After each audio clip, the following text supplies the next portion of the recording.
it's almost the end of 2024, and I thought that it would be kind of cool to get Lee over here to sit at this tiny table with me and go over our top, what do we have, 14? Top 14. Yeah. Top 14 acquisitions for the historical wing of our respective collections in 2024. I will go ahead and say on the front end that for me, it's been a really excellent year for milsurp collecting. It's going to be a tough one to beat. How'd you do this year? Yeah, it's definitely been my best. Yeah, mine too. My first real year, like, being serious, like, doubling down on it. Same. I sort of was not able to properly collect until I was in my 30s for financial reasons. It's like you're not where you want to be in your career.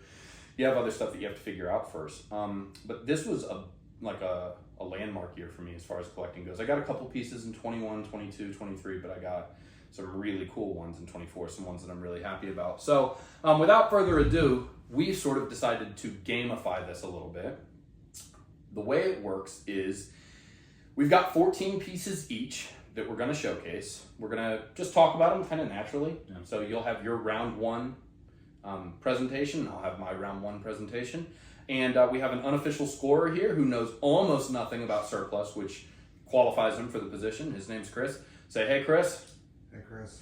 Chris is going to be our unofficial scorer. I'm much more interested, though, in your scorecards. So please go ahead and feed them to us in the comments. Without further ado, let's get that first coin toss and get it rolling. Round one. Call it, Lee. Heads.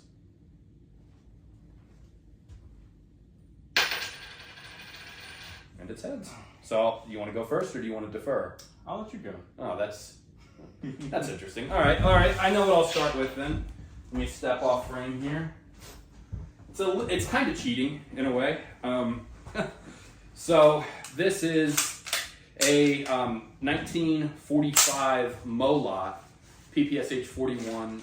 It's built on a 45 kit, that is. It's a semi-auto, registered as an SBR. I actually bought this kit in like 2021, but I did not get the gun running properly until this year. And so I asked Lee before we got started, could I submit this for 2024? And he said, yes, I could. So here's my humble round one submission, the Papa Shot 41.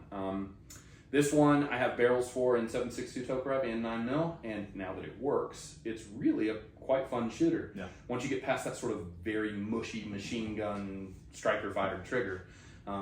Keen eyes will note that I have a PPS 43 stick magazine jammed into the magazine well with black electrical tape serving as a sort of shim to keep it in place. That's because I'm going to put this on the wall, and I don't have stick mags for this. I got rid of them all. They don't work very well. In favor of drums? Yeah, this gun runs drums much better than it runs sticks. One of the major limitations to this design in practice during World War II is that the magazines are not strictly interchangeable. It's a double stack single feed, and they are hand fitted. And so in practice, they'd be issued with 2 or 3 drum magazines at the beginning and then sticks near the end. And if you lost those, you kind of had to cycle through with the other Ivans in camp until you got another set that worked with your particular gun. And so for guys who are thinking about getting into the PPSH game, what you got to do is buy about 20 magazines. That's what I did, like 10 sticks and 10 drums, and maybe you'll end up with 3 to 5 that work. Just see what runs. That work with your gun. That's not to say they won't work with somebody else's guns. The tolerances are just so open on these. It's, a staple of World War II, iconic, very attractive gun, particularly with the drum, and a rare bird in the States. You don't see these at the range. This is the only one I've ever seen. It's the only one I've ever seen in person also. A really cool piece. I can't yet justify the expense of a transferable. Like I said in my re-weld video, when you go with a re-weld semi-auto, it gets you like 95% of the look. Yeah. It gets you about 60% of the experience at about 1/10 the cost. Yeah. So that's the equation. That's how we make it make sense as normal guys with normal jobs and normal salaries. So I think I'm talked out. Is there anything you want to say about my humble round one submission? I like it. It's fun to shoot. Looks cool. It definitely gets some cool looks at the range. Everybody wants to ask you about it. Yes. Yeah, it does have that wow factor. We get people, strangers will approach us pretty much every time we're out, and they'll ask questions invariably like, is that thing a machine gun? Is that legal? Yeah. And you know, but it's a fun one to hand out to strangers on the range and like let them get that experience too. Because where else are you going to see one? Realistically, like it's not another PSA AR. It's the sort of thing that you confront really pretty infrequently. And so that is my round 1 sub. I'm going to go ahead and wall it, and you can grab yours and talk to us.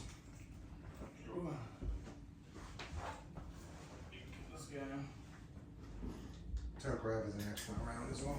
That 7.62 toe grip does scream. I will tell you, I mostly shoot 9mm out of this though, just for economic reasons. So I'm gonna pull out my 1939 Swiss K31. So smooth. It's fitting for me, I think, being that it was my first real pickup, like as a milsurp collector. I was just learning about it. You know, I'm a younger guy. I like to play video games, and in most of those video games, they've got older guns, and some of them I recognize. And I was at a pawn shop one day, and I saw this guy just sitting up on the rack. And funny enough, I saw this little ring guy. I'm like, wow, that's one of those Swiss guns I've seen in Battlefield. Yeah, I think I want to have one of these. Super attractive. Yeah, these are awesome. I love the crest. Mechanically, they're super smooth. The straight pull action's awesome. I really do want one for my collection. Where I sort of hit a snag is the history, right? And it's because of Switzerland's insistence on remaining neutral. It's a good thing, right? Like ultimately, war and violence are not good things, but it means that the guns themselves, they can't be like associated automatically with a lot of major battles or major conflicts, which is in some ways a shame for a collector who's looking to make that connection, because they are mechanically so interesting and really fine weapons. I do want one. Talk to me about, you said you got this at a pawn shop? Yep. Yeah. And was this like a beginning of the year thing? Yeah, this was very beginning of the year. You're kind of going chronologically. Yeah, All this right, was cool. before we met. Yeah. So talk to me. I know we sort of agreed on the front end not to discuss dollar figures, at least numerically, but I want to know, if you were forced to rate this good deal, average deal, overpaid, where would you put it? I would definitely, being as I was uneducated at the time, my first milsurp pickup, I definitely overpaid for this. It's okay. Definitely overpaid. There are a couple on my list that I know I overpaid for, and actually, I would say that the Papa Shaw 41 is like, if I had that money to spend again, I would probably put it somewhere else. Yeah. So I'm with you. Do you have buyer's remorse, or in the grand scheme, like, do you not mind overpaying because it's a nice rifle and you enjoy it in your collection? Yeah, no, I mean, I paid a lot more than looking back what I should have paid, but I've looked at a lot more of these rifles in person, and I'm happy to have the one I got. Yeah.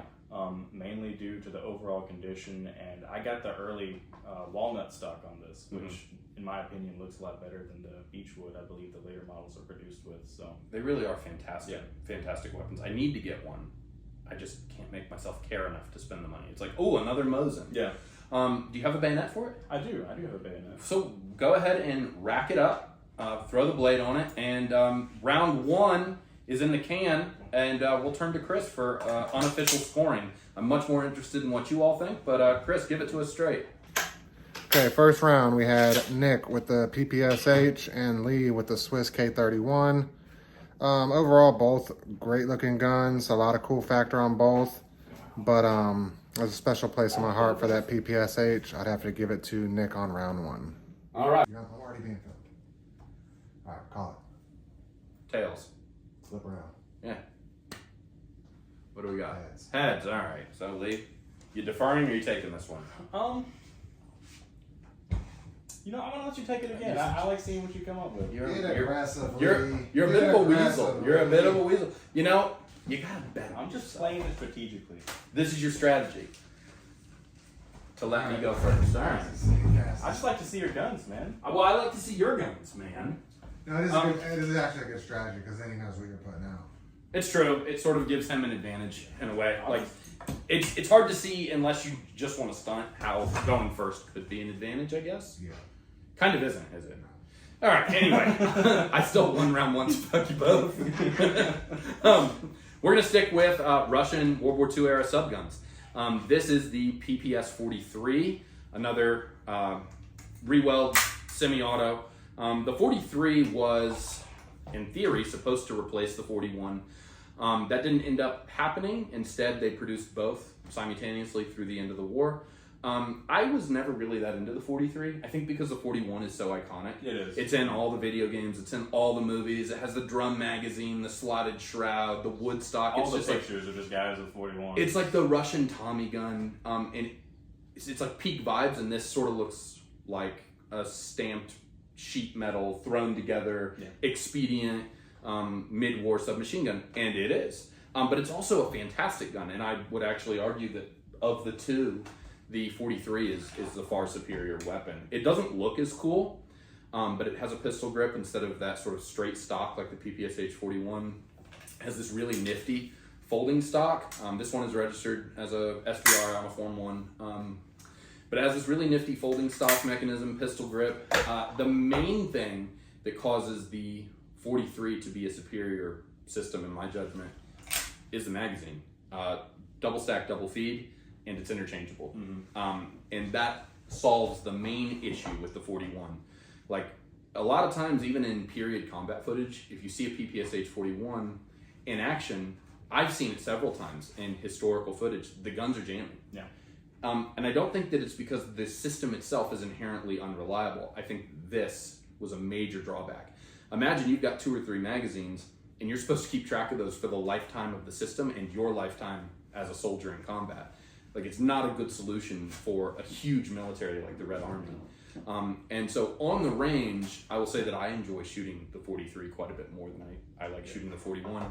Part of that is because this semi-auto conversion is hammer fired instead of striker fired, so it has a better trigger. But really, it is just a less finicky system overall. Magazines don't know, available and cheap.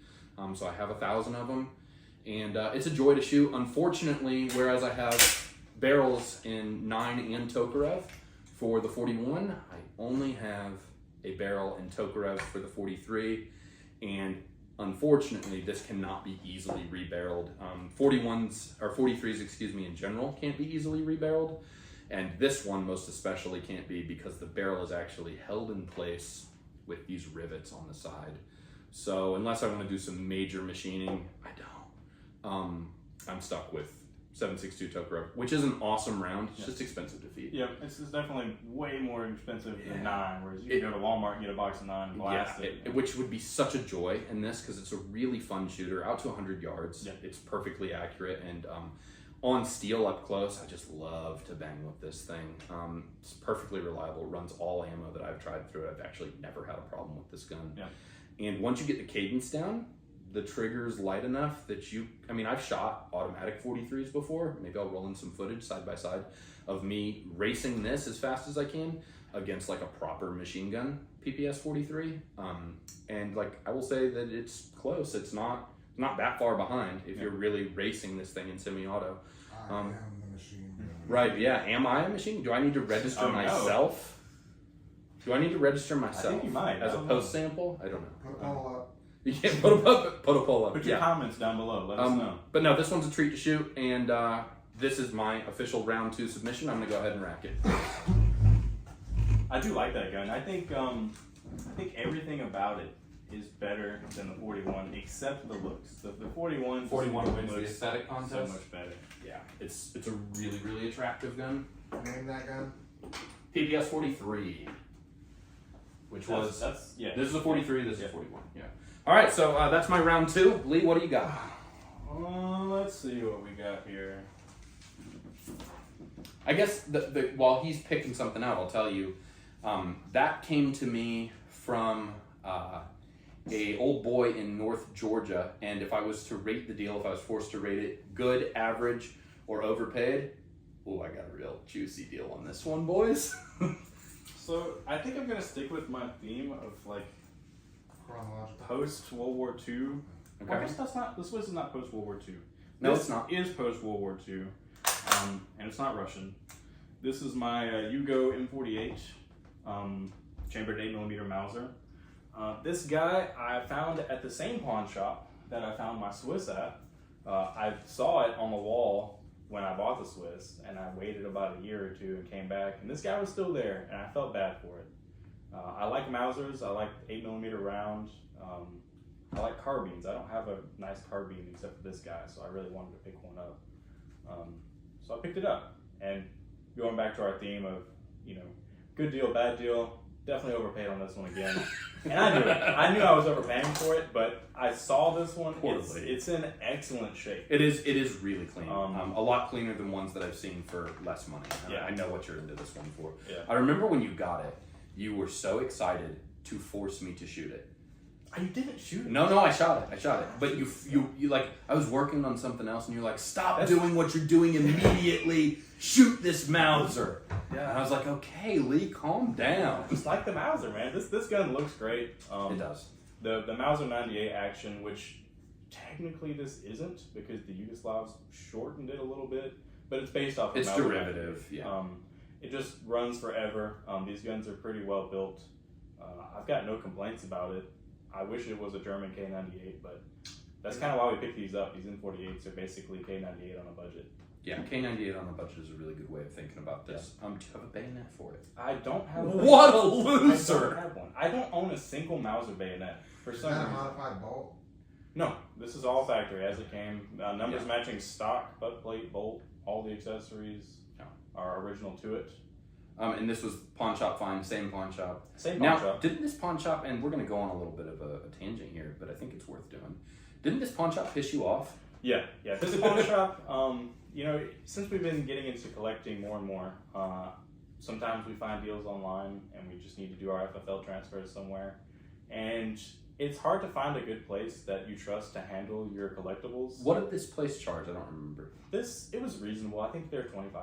Okay, 25 is reasonable. But my guys, we'll And go my ahead. guys. We'll go ahead and give them a plug, and they're your guys now too. We'll go ahead and give them a plug because they've been really good to us, and I'd like to see if they get some business off of this. That would just make me happy as punch. So we're gonna give a plug to Average Joe's in Blackshear. They, as of this filming, subject to change, they do $15 transfers, unlimited items, so long as they all fit on the same 4473. So you get one gun transferred, you get four guns transferred, so long as they're all on the same 4473. They charge $15. Really excellent couple guys who run the spot. Tell them that you were sent there by Cosmoline Daydream. They'll treat you right. And yeah, I have no qualms about giving them a plug here. But so, how far away is Joe's from you? So I drive about 2.5 hours. To avoid doing business with this pawn shop, Yes. who sold you this M48. Yes. Why don't you want to do business with them anymore? I mean, I was attempting to do a transfer on another firearm. I called them up, and they just hung up on me. And this happened a couple of times. And at the time, did they put you on hold, or they just straight up hung up? They on you? answered the phone, and then just hung up. Like, they would pick it up and just hang it up. Like, they just didn't want my business. They didn't want to talk to me. Yeah, They didn't want my money. I really hate when somebody makes me feel like I'm a pest for trying to pay them. Yeah. It's like, it's a really good way to lose my business. And in fact, I'll go somewhere else and pay more to avoid having to deal with you. Exactly. Because like, I didn't survive my life to be treated that way. No. And so I'm really glad that you're now Team Joe's. And they told me how cool, well, I won't spoil it, but one item that came through them, they were really pleased to have an opportunity to handle. And they were like, your buddy Lee's pretty cool. And that gun he had sent here, like, I didn't even know that existed. That was pretty wild. Yeah, I will point out that transfer, this was right after a hurricane came through. They just got power on. They didn't have internet. He was hooked up on his cellular hotspot on his computer. Their roof's all torn up. Their signs gone. Yeah, this area got ripped up pretty good by Helene. We lost our roof on this house. And so right after the hurricane, though, they were there to receive your package. Yeah. I think they came in just to receive your package. Yeah. And then we're there for you to come and pick it up and do the transfer. And did they charge you anything extra for that? They didn't. No. Best guys around. So a tangent, but a well-deserved one.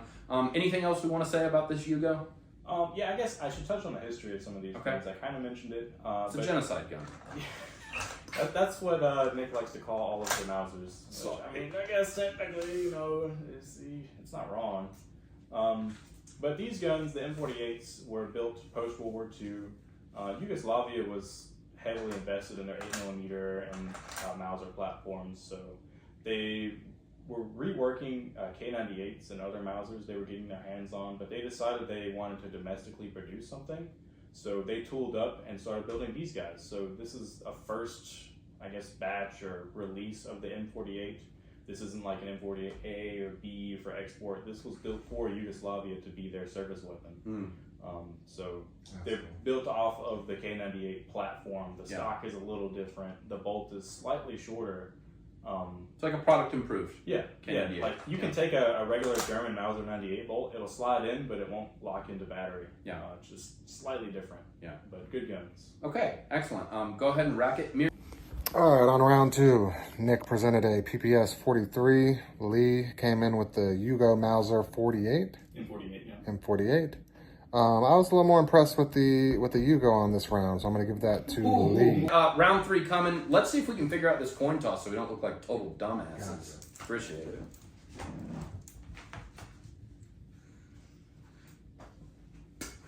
Looks like he just pulled the coin out of his ear, folks. So He's a magician. Who's calling it? Lee's turn. We'll go with heads. Tails. All right. Go first, monkey. God. Let's see. This chair is so confusing. Sit in the chair. Eat the egg. Oh god. Okay, so I'm gonna keep it with Mausers. This right here is my 1916 German Gewehr 98. Is it German? Yep, this is an actual real German Gewehr 98, complete with the roller coaster sight. I picked this up from a buddy locally around here. He was looking to part with it, and this was... Is this our former policeman buddy? It is. I thought so. Yeah, I picked up a couple things from him. Good deals. I think I paid below average on this. Okay, so you came in good on this one. Yeah, good on Whereas this you were one. over on the first 2. Yeah, this was the first deal where I started doing pretty good. Okay. I hadn't done a whole lot of research on these the Mausers, Mauser 98s especially when I bought it, but I knew I wanted one. I've always seen them. I mean, these guys are very iconic. Maybe not necessarily the Gewehr 98. These are long ones. Most likely you would have seen the K98 or something that looks like the Yugoslavian gun we just had on. Sure. But this is an actual 98 action. And this is what, 8x56, right? 8x57. 8x57. Yeah. Is there an 8x56 or did I make that up? 8x56 is Mannlicher. Oh, okay. Gotcha. So I didn't make it up. No, That's good enough. That's good. Yeah, 8 Mauser or 792 by 57. It's got a couple different designations. Sure. But this was the first large ring Mauser that was ever sent into combat. And what year is this one? This is a 1916. Oh, it's a wonderful World War I date. Yeah, absolutely, really cool gun. And is this its issue configuration? Like, are we missing a piece of wood here? No. That's how it was made. All Gewehr 98s. So you have a little handguard here with an exposed barrel down on, and you would see that. In sort of interesting. Like it seems like an unnecessary corrosion risk. I wonder. Yeah. Well, like, what's the thinking? Why leave this off? I'm not sure. Yeah. I'm not exactly sure why. My guess would be something to do with accuracy. I'm not sure. I mean, they have the barrel band clamping it down on the end there, so yeah, it just seems like an odd choice. Seems like an odd choice to me. It almost it sort of looks like something is missing. Yeah. Do we have a blade for this one? No blade for this one. Again, Sad. I don't have a Mauser blade. Sad. I also don't have a cleaning rod for this guy. Gosh, you guys may notice the lack of a cleaning rod. Sorry. I do have a sling. From what I can tell, this is an original sling. I don't know if it's original to the gun, but it does have the quick detach sling swivel, so the Germans had that figured out really early. Yeah, well, I mean, they're way ahead on almost everything. Yeah. Like, technologically anyway, they're way ahead on so many things. The MP28 comes to mind. The MG42, first like proper, or MG34 even, proper universal machine gun. They're way ahead on so much stuff.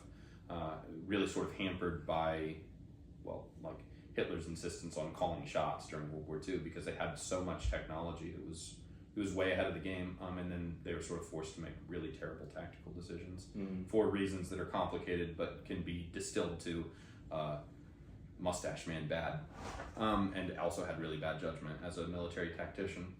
So this is standard issue German World War One.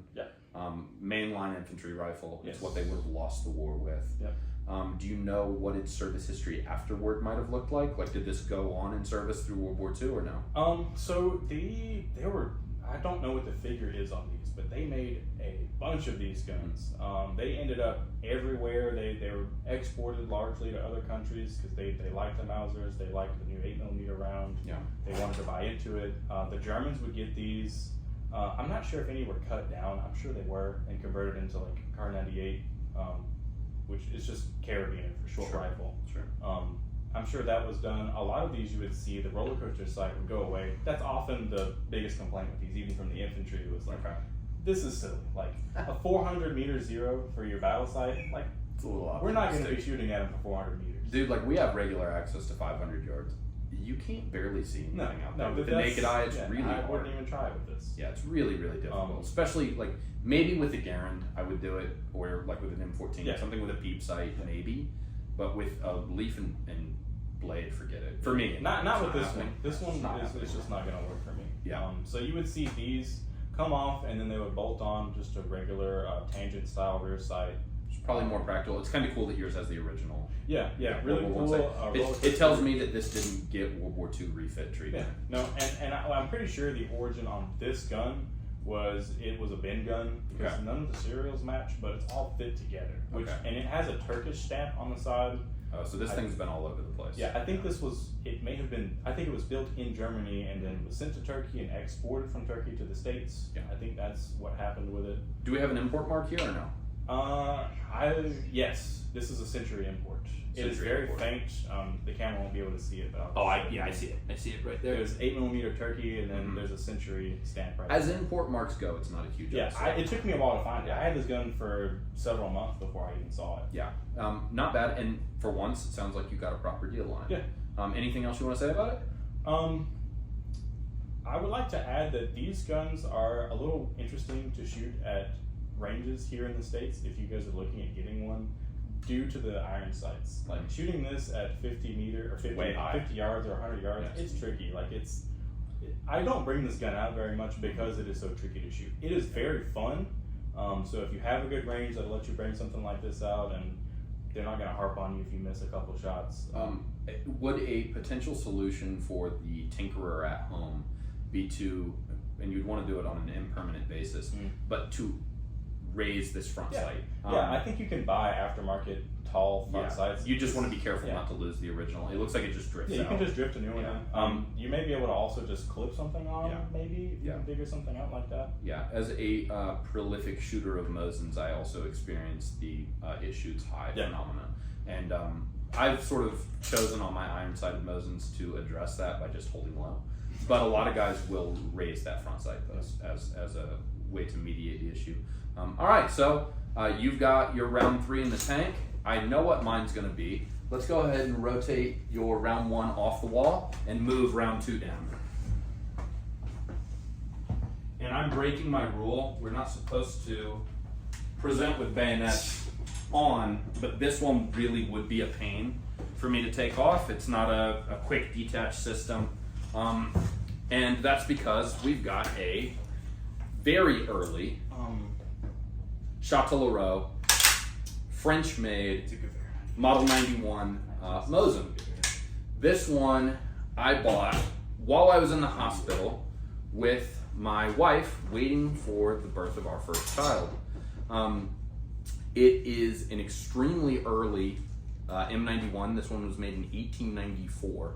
And early on in the production of the new Russian 3-line rifle, there were pretty substantial production issues, such that Russia outsourced the production of their M91s to France. And so this rifle is actually produced at Châtellerault by the French for the Russians.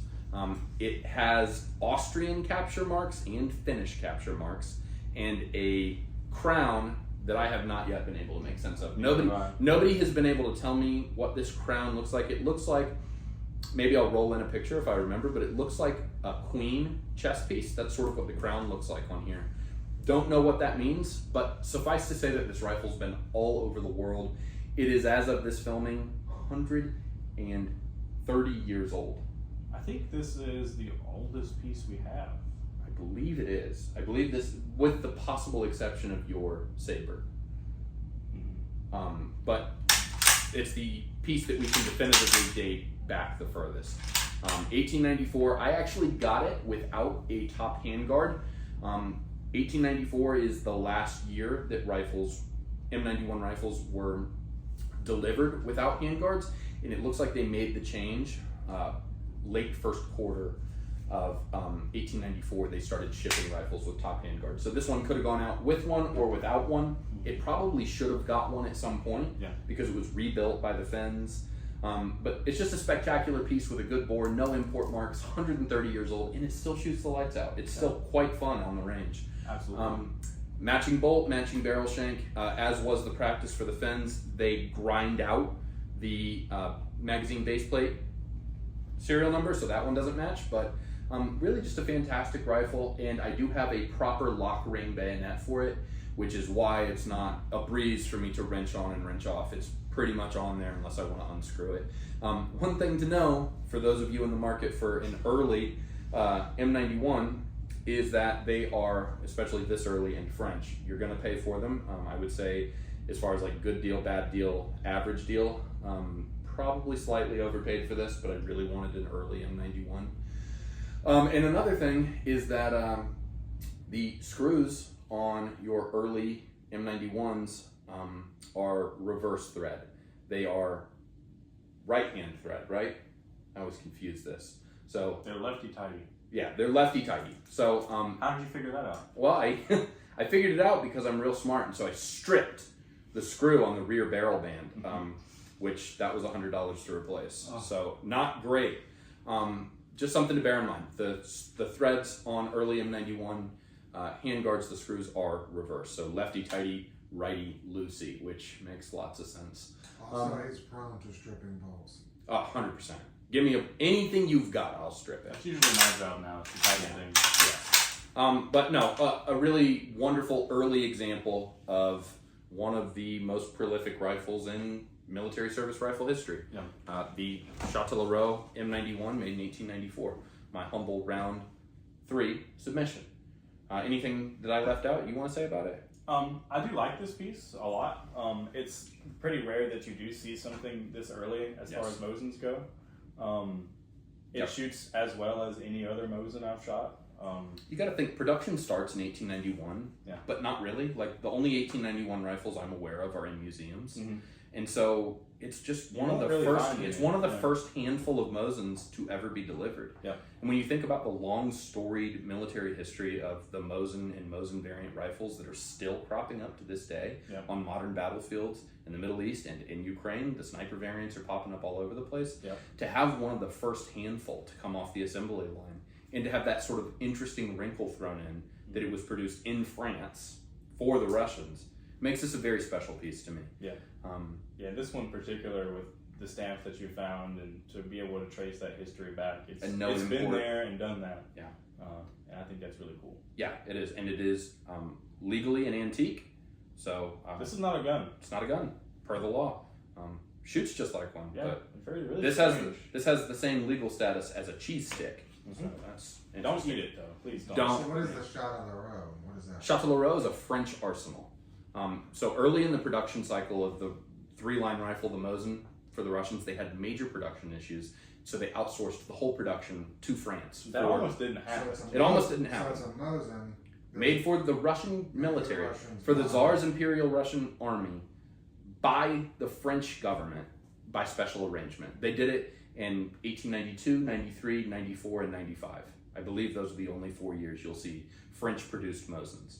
So that in and of itself is pretty rare, and to have one this early, and in really quite nice condition, it makes it a very special piece, and one that I was glad I found while I was waiting for my wife to squirt out our first baby. So that's my round 3 submission. I'll go ahead and rack it up. For round 3, Nick presented a M91 Châtellerault, and Lee presented a Gover 98. And my choice was the M91. It's been everywhere. Chris knows surplus. Bad man. We have some ice cold root beer. We're gonna tip back a cold one. It's about as hard as it gets in my house. Cheers. As we drink. Right, we got round 4 coming. Sorry, Lee, I only have 1 ice mug. I'm a bad host. I did y'all's backwards. I'm fixing it now. Okay. We got round 4 coming after I pour. Intermission. Intermission. Chris is going to get us a coin toss. After 3 rounds, what's our score? Unofficial. Unofficial score. Unofficial score is Nic 2, Lee 1.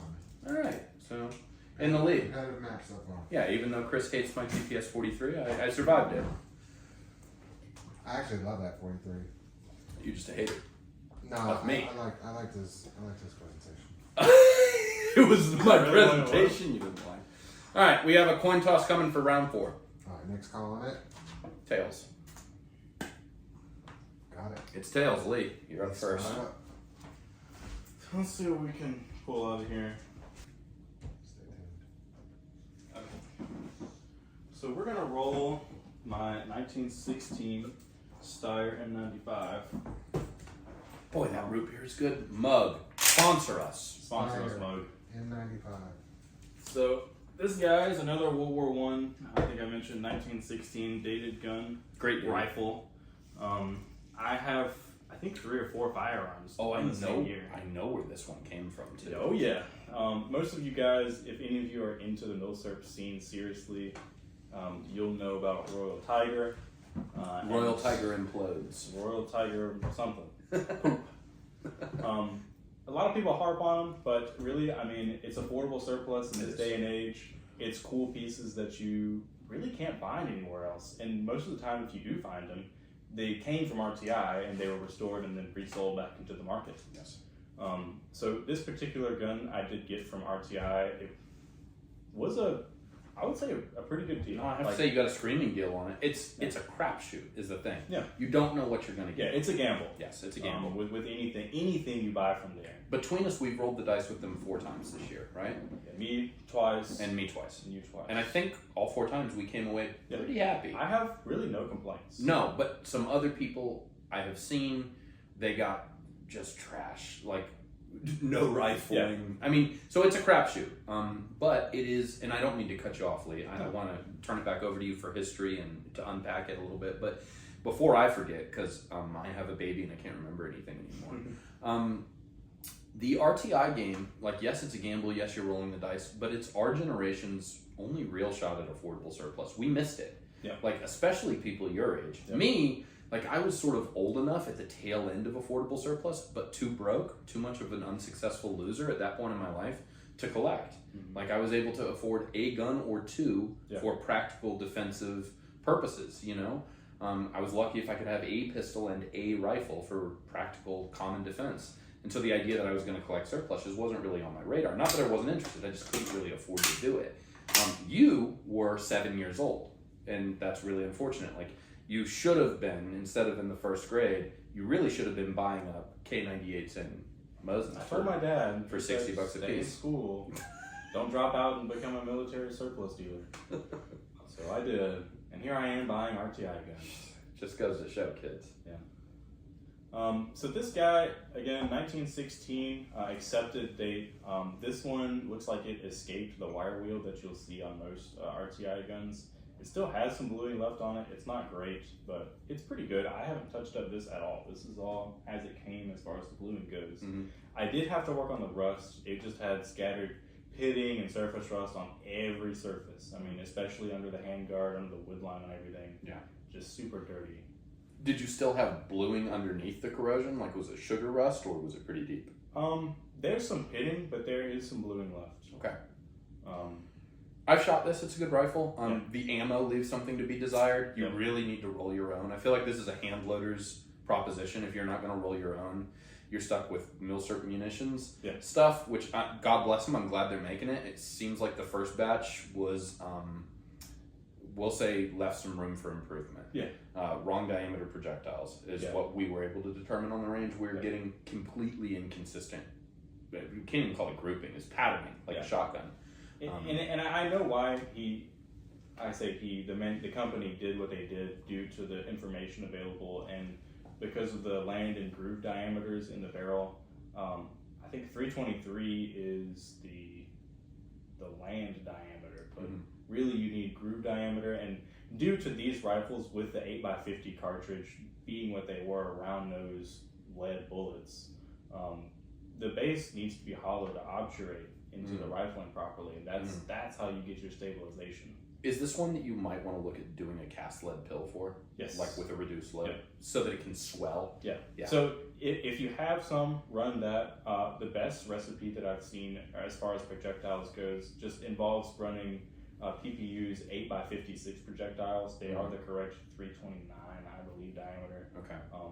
This isn't advice on how to load your cartridge, just what I found. The 8x56 projectiles in a trimmed down 8x56 case and resized to 8x50 seems to be a winning combination that I see most people run with success. I think having played around a lot with reduced loads this year for reasons that will become obvious, I have a recipe, a link to which, if I remember, I'll go ahead and plug in the description. But I have a recipe that I think could be ported right over and adapted for use in this cartridge. The volume is similar enough, and your pressure is going to be well within the tolerable range for this cartridge and for this rifle action. So something to think about. I think that anything with this sort of leaf and blade sighting system, and let's be honest, most of you don't have access to 700 and 900 yard ranges anyway. I think that these old rifles with this sort of sighting system are really ripe for a hand loader to work up some reduced loads for. Call them girlfriend loads or whatever, and just go out and have a blast. At 100 yards, 100 yards, you could probably get to 200 with it fairly easily. We run the reduced loads, and they're a treat. Yeah. They really are just a joy. You can shoot them all day. Yeah, it goes bang. You hit the target accurately. It cycles. It's not hard on the gun at all. Yeah. And your brass lasts forever. Yeah. Loading them up is like not an unaffordable proposition because you're not dumping 60 grains of powder into each casing. Especially with something like this where commercial ammo is just really, it's not available. Other than milsurp munitions, you just can't get it stateside. Yeah, and get yourself some milsurp munitions so that you have the brass, and then port over my reduced load. That would be my official advice. It's the advice that I've given you, but you don't hand load because you hate yourself. You hate yourself. So I guess I should touch on the history of this guy because it does have a very interesting history. So being made in 1916 in Steyr. Nothing going on there. Nothing going on in 1916, right? No. Pretty boring. Nothing going on. Just, the war to end all wars. Just, war were declared. Was this part one? Yeah. Oh, okay. Yeah, this. Not the sequel. Yeah, we did. It's fine. Just a little World War. Just the little one. Yeah, no. So this was Austria-Hungarian Empire's choice for infantry arm at the time. Mm-hmm. Interestingly enough, that these are straight pull bolts instead of turn bolts like you would have found at the time. So bolts straight back, straight forward. Yes. I think the theory was that it would be faster. It would be faster, and some people would argue that the bolt handle wouldn't have to be as long or curved down and catch on things. Is it in practice faster? Like, we shoot a lot of bolt guns. Do you think there's any speed advantage or not really? I think to the average person, if they had to pick up a turn bolt versus a straight pull, there would be no difference. If you get a straight pull and a turn bolt gun that you're intimately familiar with, I think you can run a straight pull faster. Okay. And be accurate. It's a training issue. Yeah. Mm-hmm. Yeah. But, I mean, most people, you will find when they pick up a straight pull gun like this or like with a Swiss rifle, they want to treat it like a turn bolt. They go to pick up on the bolt handle, it doesn't do anything, and they pull back and put an awkward pressure on the bolt handle, and it just doesn't cycle right. Yeah. But it's still a treat. This one in particular is really smooth. A lot of these will have issues with the bolt not running good, but this one's good. And for me, knowing where you got it, knowing what you paid for it, I have to say you got a great deal. Yeah. And I think that it's a fine addition to your milsurp collection, and like one of those things that we'll look back on. These opportunities that we had at RTI, the guns often arrive dirty. Sometimes they're incomplete. We'll look back on this opportunity and say, should have bought more. Yeah. And so apply that lesson as you will to your 2025 purchases. Anything else we want to say about this guy? Continuing on my history. Oh, my bad. Sorry. 1916 Austro-Hungarian Empire infantry rifle. Post World War I. These were surrendered to Italy as spoils of war, I guess you could call it. Yeah. And reparations. War reparations is more appropriate. War reparations. And there were a bunch of these. I mean, there were just so many of these rifles made. A lot of them were lost in combat. That's how you see a lot of them in other armies, just usually for like your guys in the back that just need something. Mm-hmm. But Italy got a bunch of these, and what they decided to do with, as far as I can tell, most, if not all of them, was they sent them down to Africa to be used by their armed forces down there. Like Italy had a very big presence in Africa at the time, and this is what they used to arm them. They didn't want to send, I guess, their newest and greatest arms down there to police. They were available and they worked. Yep. Yeah. Which you may notice the AOI stamp on the stock right about here. That was the symbol for Italy's forces down there. So they would stamp all these rifles so they knew they were theirs and everybody knew that they belonged to them. She's a world traveler. Yeah. Picked up at a bargain basement price. Yeah. And you had to put a little bit of elbow grease into it, but there's some fun and pride and ownership in doing that. Yeah. All right. Excellent. So that's round 4 in the can, yeah? So my round 4 submission is a number 4 Mark I Star, made in the semi-great state of Canada in 1944. This is also a Royal Tiger Implodes pickup, and also got at a screaming deal. It's a gamble. I wish I got one. Yeah, it's a gamble when you get one of these. Mine was missing the top handguard, which I got a replacement for $11. So in terms of like rating, good deal, average deal, not so great, I stole this thing for what it ended up becoming. Now, it was coated in sugar rust, had the wire wheel treatment, it had lost a lot of finish. There wasn't much left in terms of finish. But as you know, like, I am pretty crafty with the sandpaper myself, and I was able to get a mirror finish on the surfaces, and I re-blued this myself. It looks great. And it came out, I mean, it's a restoration project that I have sweat equity in. Yeah. But it's a rifle I spent almost nothing on.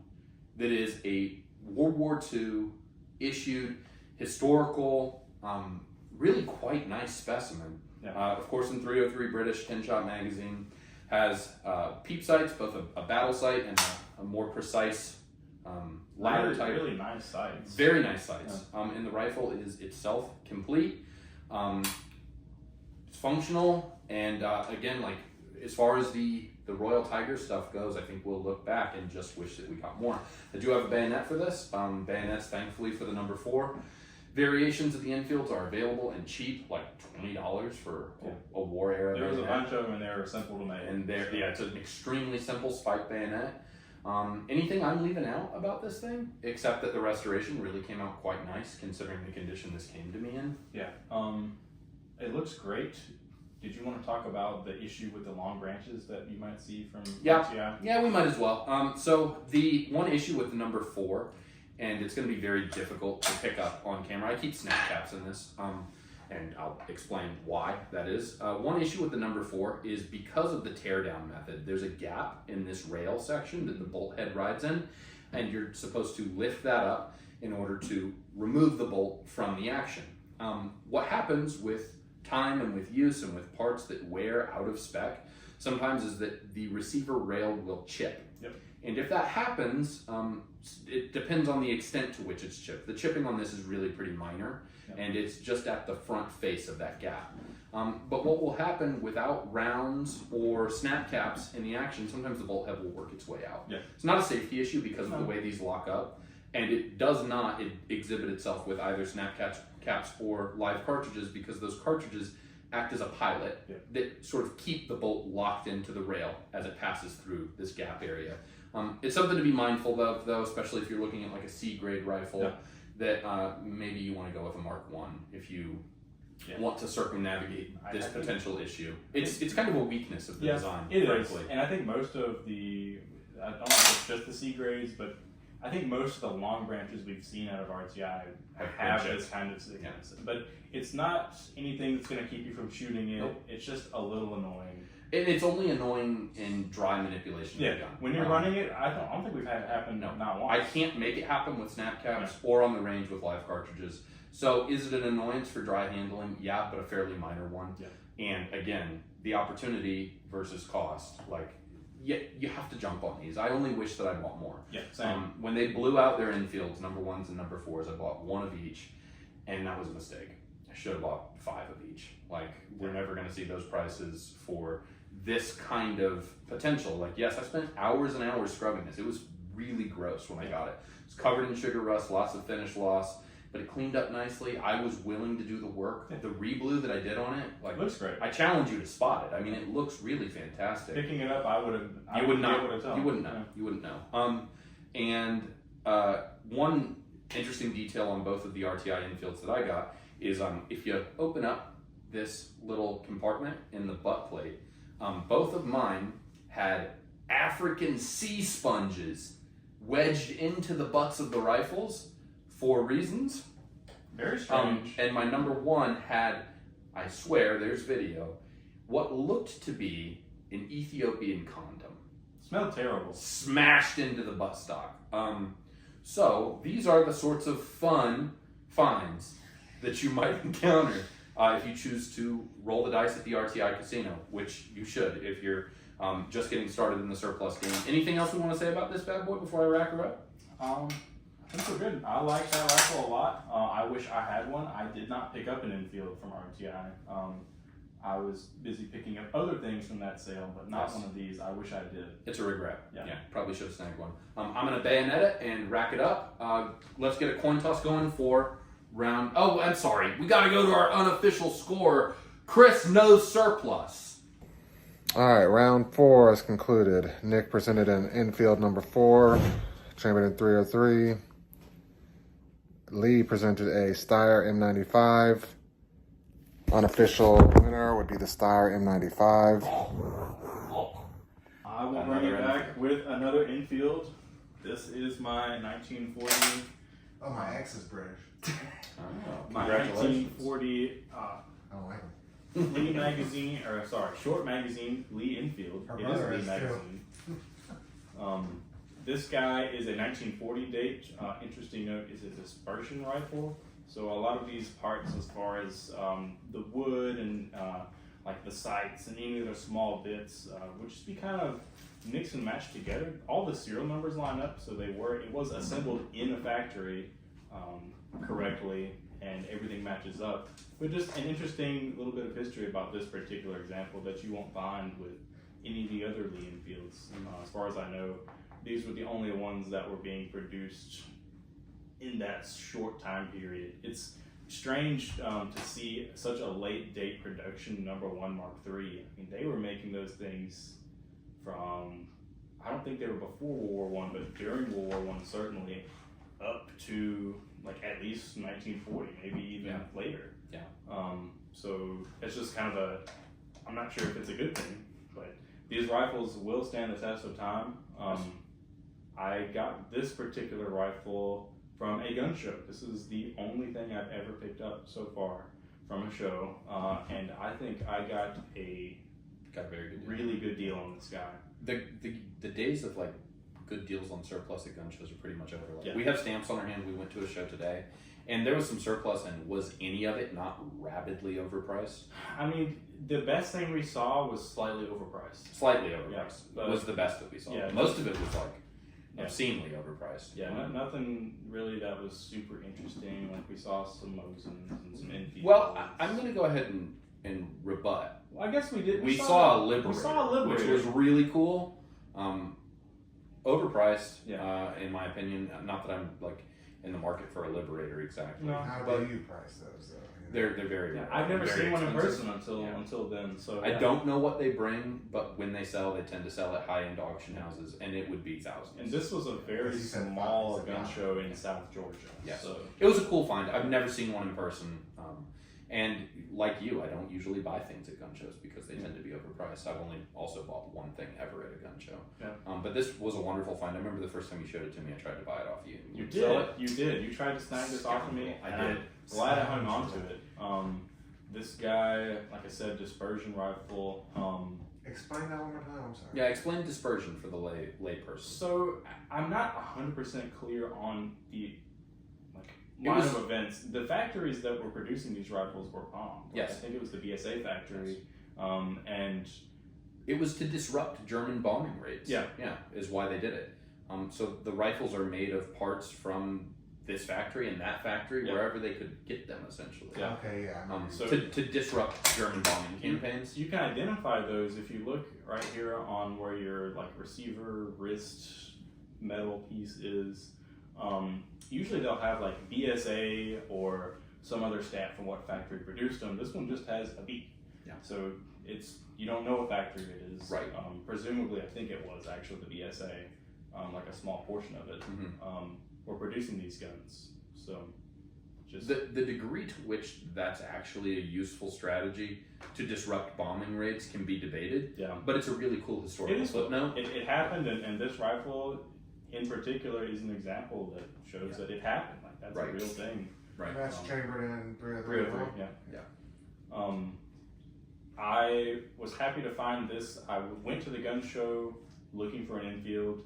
This one caught my eye. It had a big missing parts written on the label, and I like to fix things. So I went over and looked at it, and the only thing missing is the safety, which Still missing. It's still missing because I'm trying to get a correct one. It's a $15 part. There's Yeah. no reason for that to be missing. I don't want that kind of safety. I want the different kind of spring, which you can't find separately. I don't want to make a bigger deal of this than it needs to be, but you disgust me. Sorry, I'm just not very safe, as you can tell. I just leave my weapons without safeties, I guess. So, No, I mean it is something that like is readily obtainable. Yeah. You should. Somebody get it came up with that idea too. I think like Glock. Here you are again with the Austrian style.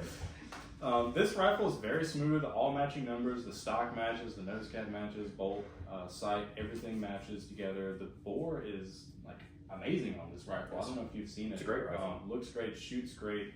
I would pick one of these up again if I had the opportunity, especially at At the RTI prices. Oh yeah, which this one wasn't that good of a deal, but it was also quite a bit cleaner. Yeah. You didn't have the There's near no, the there's no restoration grime. work. Like the wood is dark, but it could have been like that when it was put together. I don't know. Right.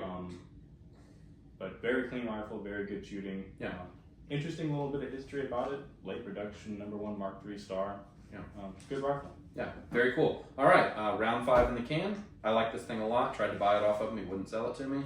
But I chose to maintain the friendship anyway. All right, I'll grab my round 5.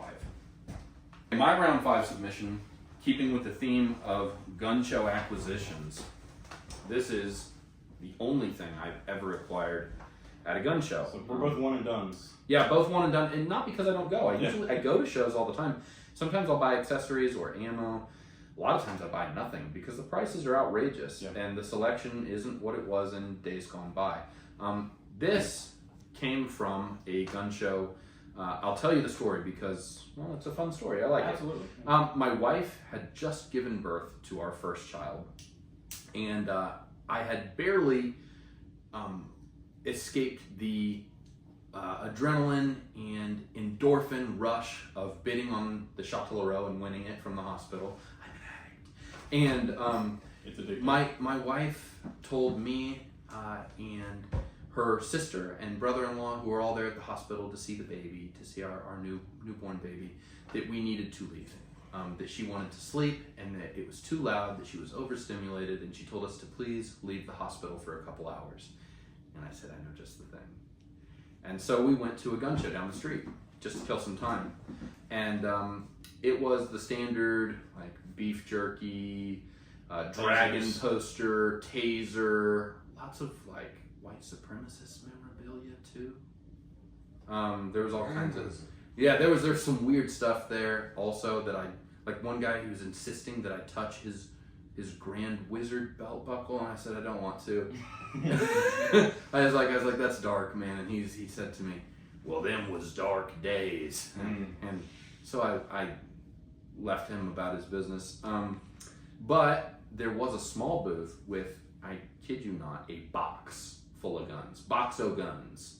And in the Boxo guns were some pepper box Derringers, which are really cool, but I don't know a lot about them. They're not strictly speaking military surplus, but they are neat, and I knew that they were old. Yeah. So I asked the man with the Boxo guns if I could rummage through his Boxo guns. Let me fondle your box. And he told me that would be fine. He had some rifles on the table too, and then this Boxo guns. The box speaks to us.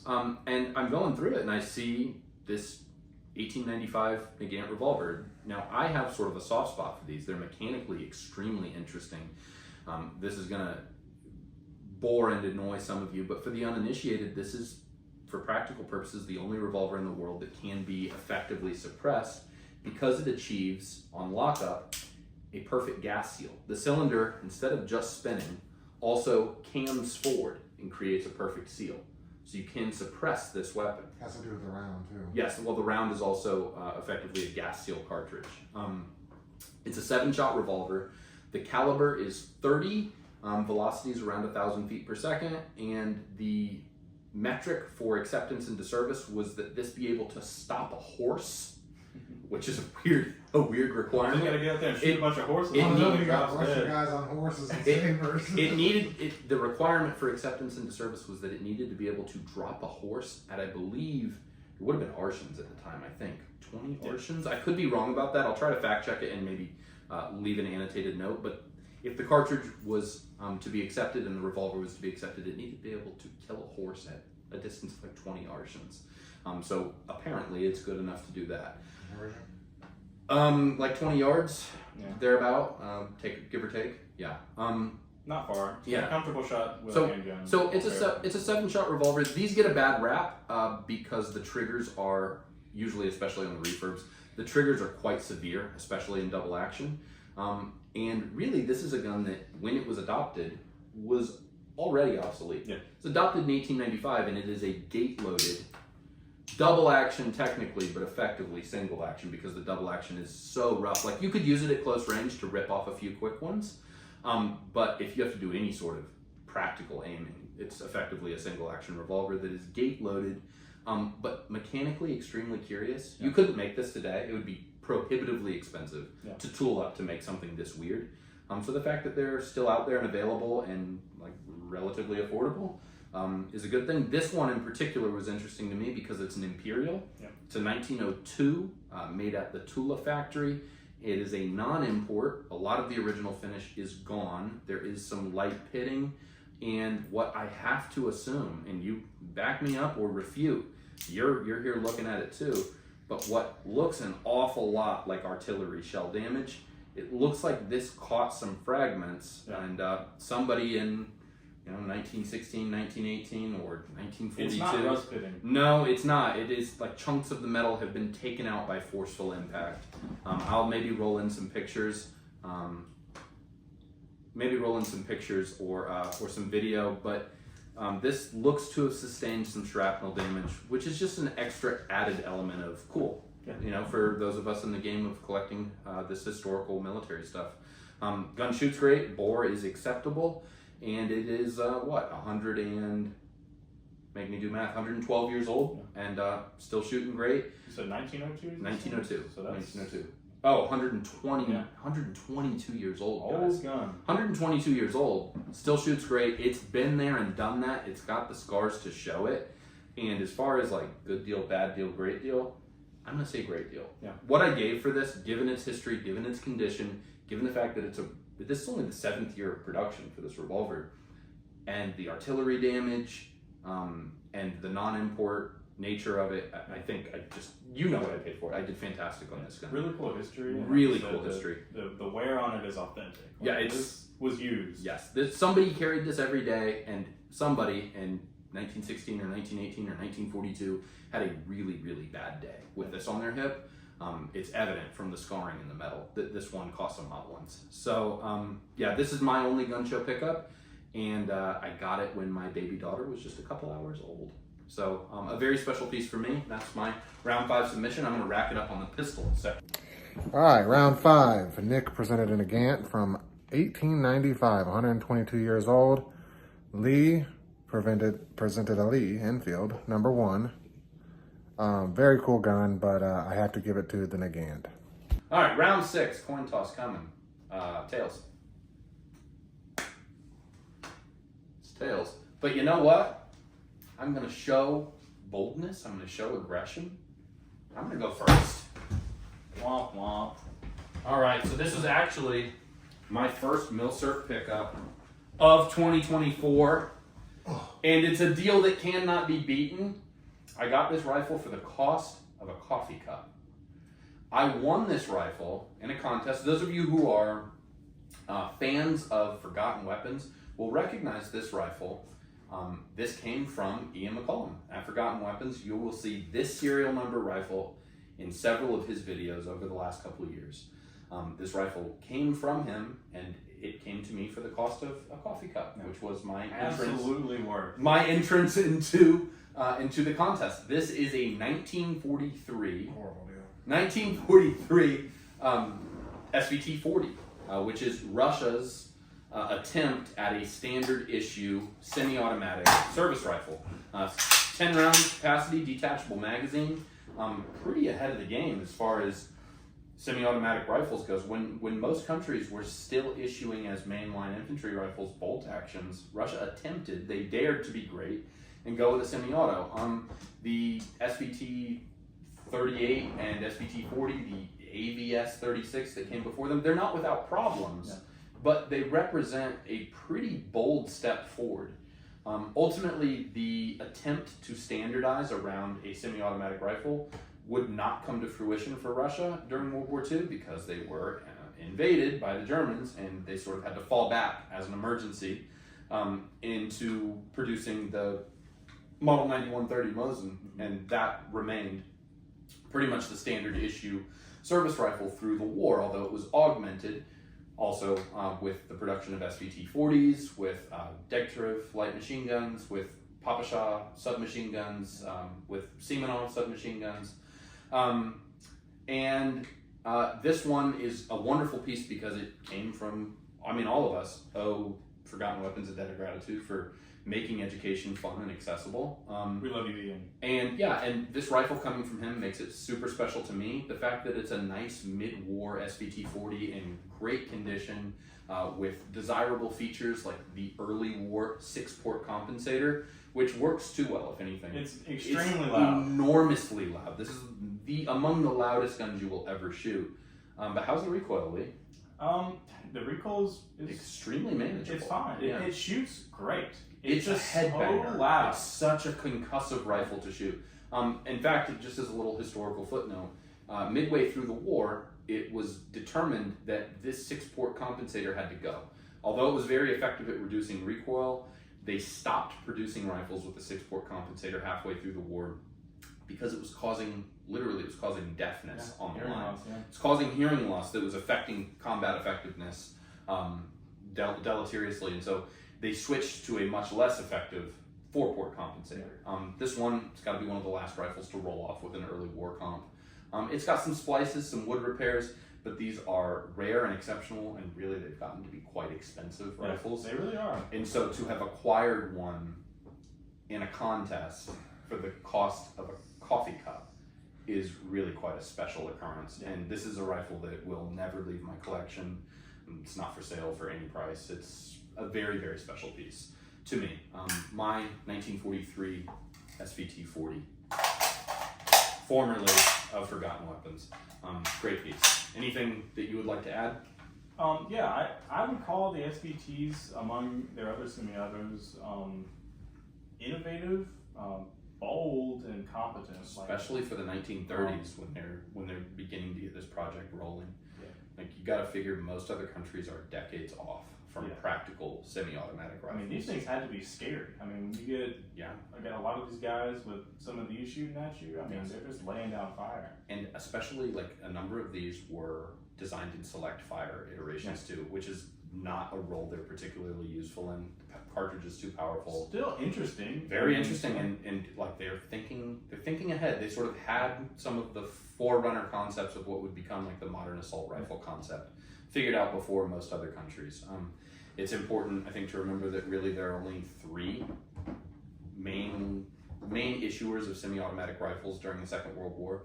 You have the United States with the Garand, Germany with the G41/G43, and Russia with the SVT-40 and its variants. I got one more thing for you. Do you have a blade for this? I do, yeah. I have a bayonet for this that it is a Russian military bayonet made for the Victory Parade. So it's really in pretty wonderful condition. And I was able to acquire that also for much less than the current market value. So this was one of the best wins. Came to me early in 2024, and couldn't be happier about it. It's a very special piece. I think the Garand is the best semi-automatic rifle of World War II. This is the best looking. I agree there as well. And I also think that in terms of monetary value, I mean, G41, 43 is not a cheap rifle. No. I'm not super interested in them, so I haven't priced them recently. They're But I think that this as is much or more. I was going to say than this is as much or more than any of the semi-auto variants, and really a pretty rare and wonderful find in today's surplus market. And for the cost of a cup of coffee, you really can't beat it. Yeah, so that is my official round 6 entry, and I'll go ahead and bayonet it and rack it. SVT 40. So this is my, I believe, it's an 89. It's pretty late. 80s. Yeah, this was Pretty late. one of the last batches of SKSs produced by China.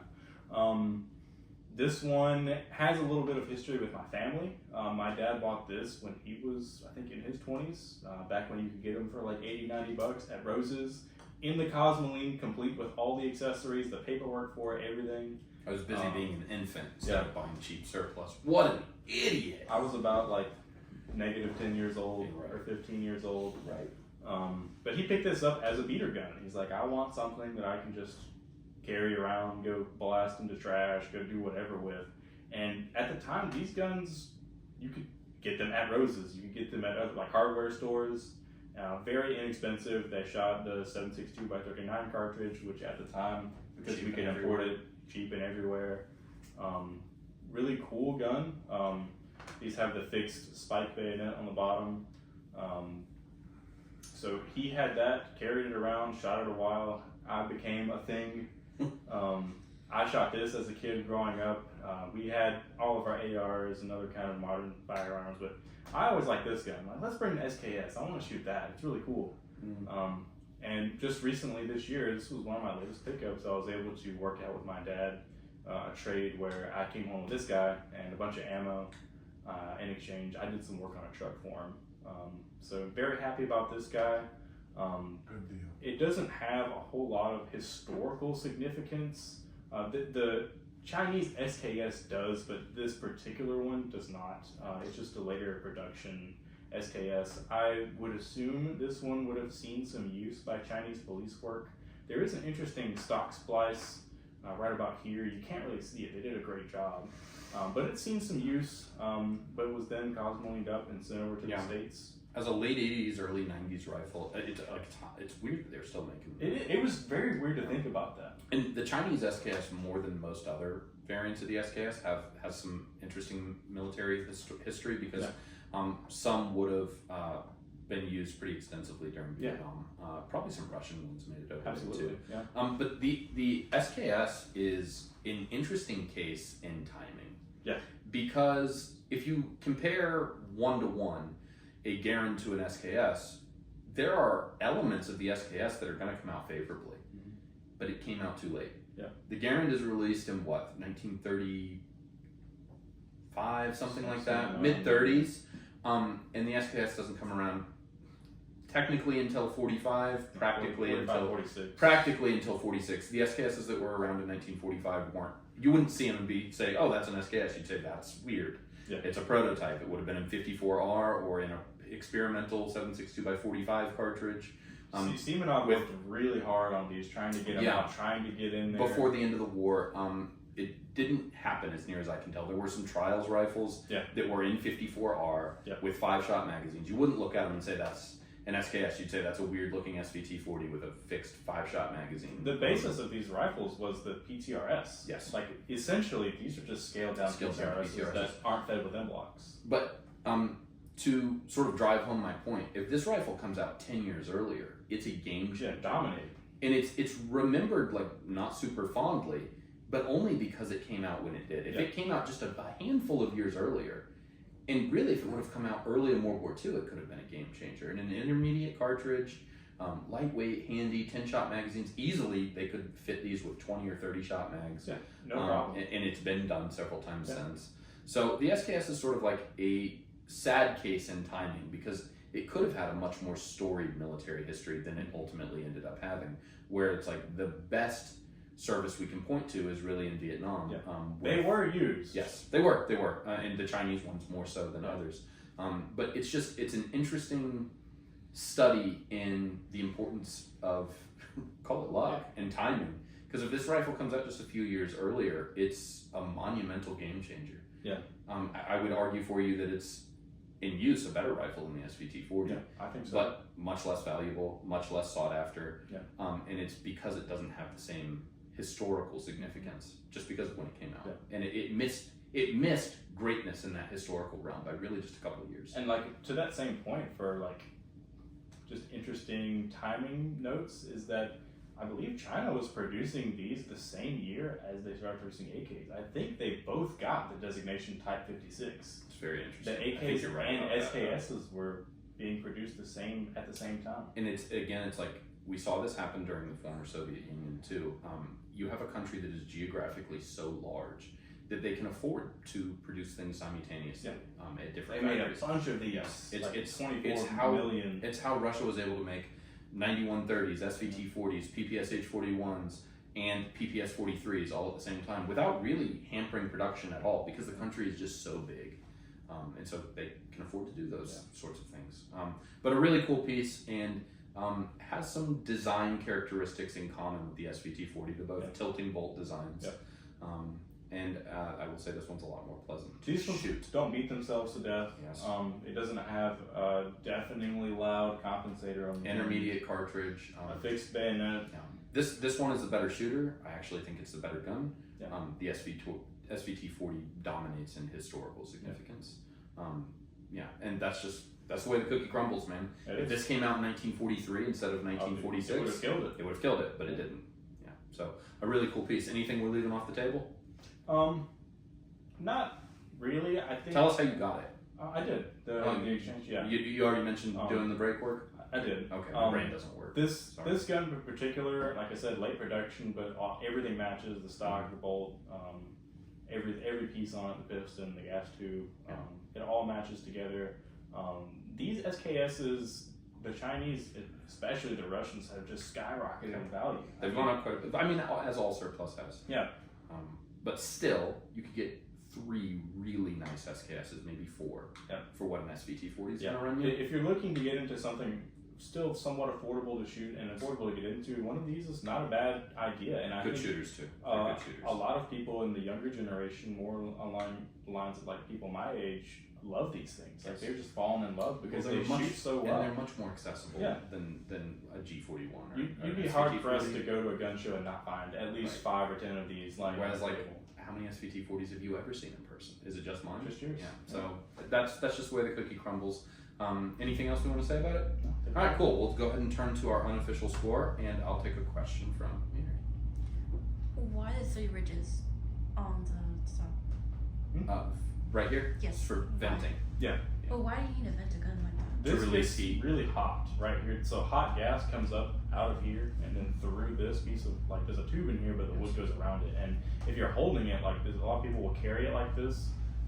You don't want that heat You don't trap. want to burn your hand. You could also potentially set the wood on fire. Yeah. I've seen that happen in And full auto. warp it. Yeah. In AKs, I've seen guys set the handguards Yeah. on fire before. So, you really do need I see venting. you had it set a handgun on fire before. Well, I melted a handguard. It was plastic, so it didn't catch on fire. It didn't melt and start to droop and slag. On a suppressor. Because I Melted the Cerakote? cooked the Cerakote off the gun. I decided to drum dump four consecutive 75 round drums through a Mac 90. Cooked the finish off of it. Melted the 4-stock. It was a wonderful, wonderful time. You could have bought another Mac 90 for that much. It's back when we had affordable ammo. And then I bought it. And then Chris bought it. What a fool. It still shot great. That was even better than That gun was unkillable. Yeah. It was a wonderful, wonderful piece. All right, unofficial score. What you got? All right, so round 6, Nick presented a very special SVT, and Lee came out with the SKS, a very nice variation, late model, but very good shooter. But I think I'm gonna have to go with the SVT, the story, the background, the luck, and also the look. It's a really good looking gun. So those are my reasons there. Well said. We'll go tails. Changing it up. Heads. You know what though? I'm gonna take this one for you. I'm gonna go first. Okay. All right. So my round 7 submission is a 1944 Tula PU sniper rifle in arsenal refurb condition, wearing a Brommet device. Your eyes do not deceive you. The Brommet device is a early suppressor issued in large numbers on the Eastern Front. The Russians issued 60,000 Brommet devices. So to illustrate the point, to drive it home, the Russians issued more silencers for their sniper rifles than the Americans issued sniper rifles total. Yeah.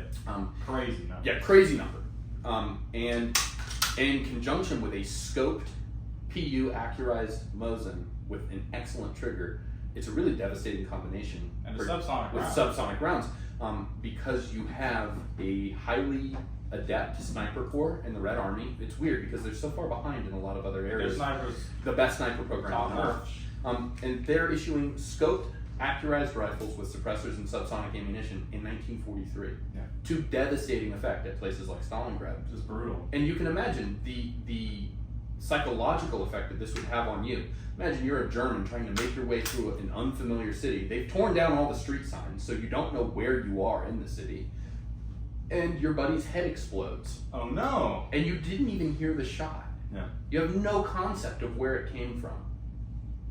I mean, you can imagine the absolute devastation that would wreak on somebody's psyche.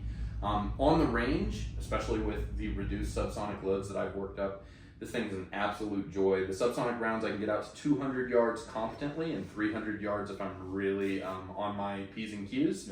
Yeah. With supers, which the Brommet device will tolerate, not in its original guise, but in its reproduction guise, it will tolerate supers. With supers, this gun will do 500 yards and more without Easy. No without problem. trouble. The triggers are excellent. The optics are competent, if a little wonky. They don't work like any of your other scopes, but get an original manual, get it translated, talk to people who know how to run them.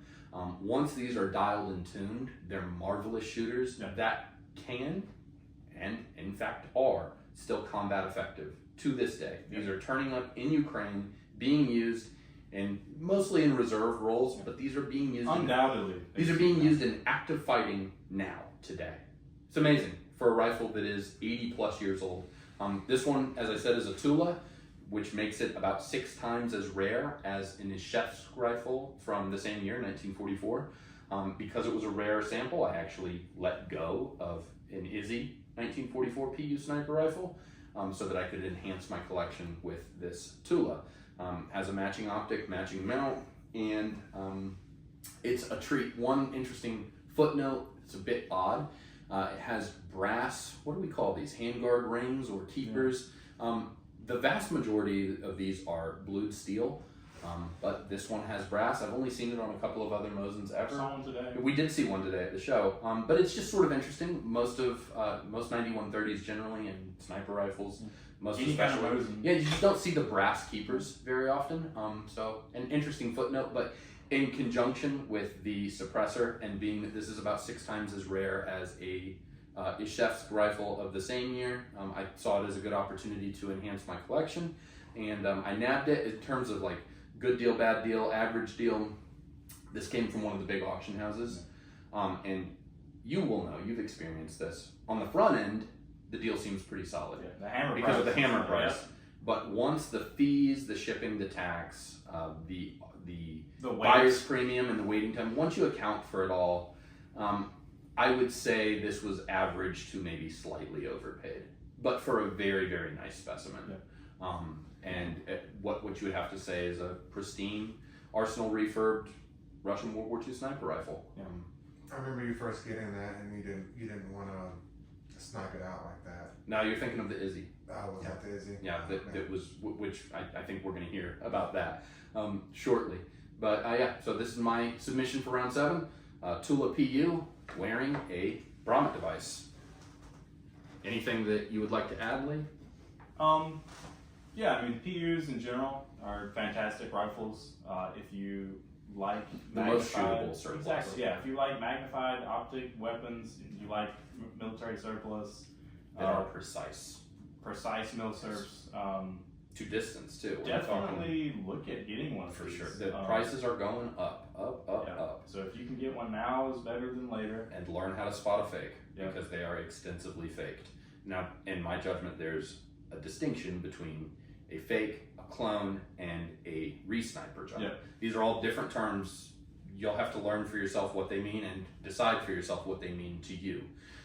This one is a refurb sniper rifle. It was never decommissioned. We'll maybe talk a little bit more about that. But yeah, a wonderful, highly shootable milsurp. This is the one that I enjoy shooting the most. Yeah. It's an absolute treat. And if you had to fight with it today, it's quite up to the task. Yeah. Okay, so what do you got for round 7 for us, Lee?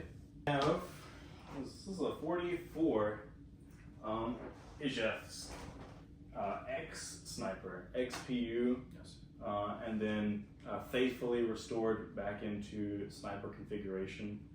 I actually got this from you. You did? Yeah. When I acquired my 1944 Tula, which was in an effort to enhance my collection, it was a rifle with a matching optic, matching mount, and being made at Tula, as I said, it's about 6 times less common than in a chef's sniper rifle from 1944. Yeah. And the decision was made that if I was to acquire the Tula, I needed to sell the Izzy. It wasn't without some pain. I really love this rifle. This is one that I had re-snipered faithfully with an original PU optic and mount. And it is a delightful shooter. In fact, I'm pained to say this, it probably shoots just a little bit better than the Tula. I think it does. I haven't shot both. It's a treat, man, and it looks so cool. I don't know if this escaped the lacquer treatment, but this rifle has a sort of rugged battlefield pickup kind of look to it. I made that wrap myself out of trash, and it's held up really well.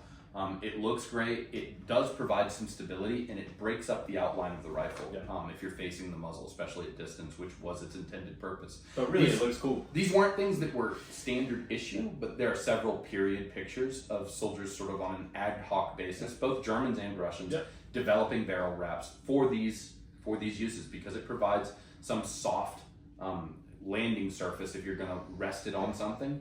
It also breaks up the outline of the rifle, and this one looks really cool. The fact that I made it out of about $4 worth of garbage from Hobby Lobby notwithstanding. Talk to me about this thing now. Are you happy with the acquisition? Good deal, bad deal, average deal? Yeah, so I'll start with, I guess, I had never seen or shot a PU before. You shot this one before you bought it. I did, but before then, I had never seen one, shot one. Mm-hmm. I shot this one and instantly fell in love. I mean, these things are great. They'll blow you away. My first shot, my first group of shots, I should say, were at 500 yards with this. Like, it wasn't like, okay, try it out at 100. It was like, nope, here's 500 yards, here's this, go for it. And I had 4 out of 5 shots, I think, with this. Yes. And that's without any familiarity. Yeah, with... he just handed me this, and it's like, all right, go for it. It is an eminently shootable rifle, Yeah. and you can imagine like putting this in the hands of a competent rifleman during World War II and massively multiplying your force. Yeah. At distance with suppressors and subsonic ammunition, way ahead of all other belligerent nations. I'll die on the hill. They have the best. Yeah. Let me rephrase: the most effective Yes. sniper corps on the planet. And I don't think it was particularly close. No, I would agree with you there.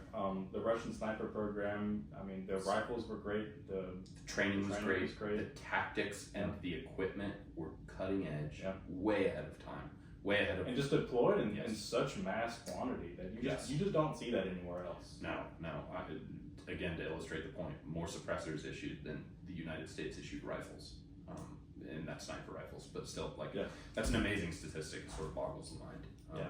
And like, as far as deal goes, I mean, knowing what I paid for it and what you'd be trying to get into one of these for, being that it's an X, but so faithfully restored, and I do appreciate it. It's not a fake. Yeah. It's not a clone. It's an X sniper rifle from a known block of decommissioned sniper rifles, restored with period correct parts. And so I really do want to drive home the distinction that exists between fake, clone, and X. It is a real sniper that was decommissioned as a sniper and Recommissioned refurbished after the into war. an infantry configuration rifle, and then restored back into sniper configuration with actual real original parts. Tastefully. Yeah.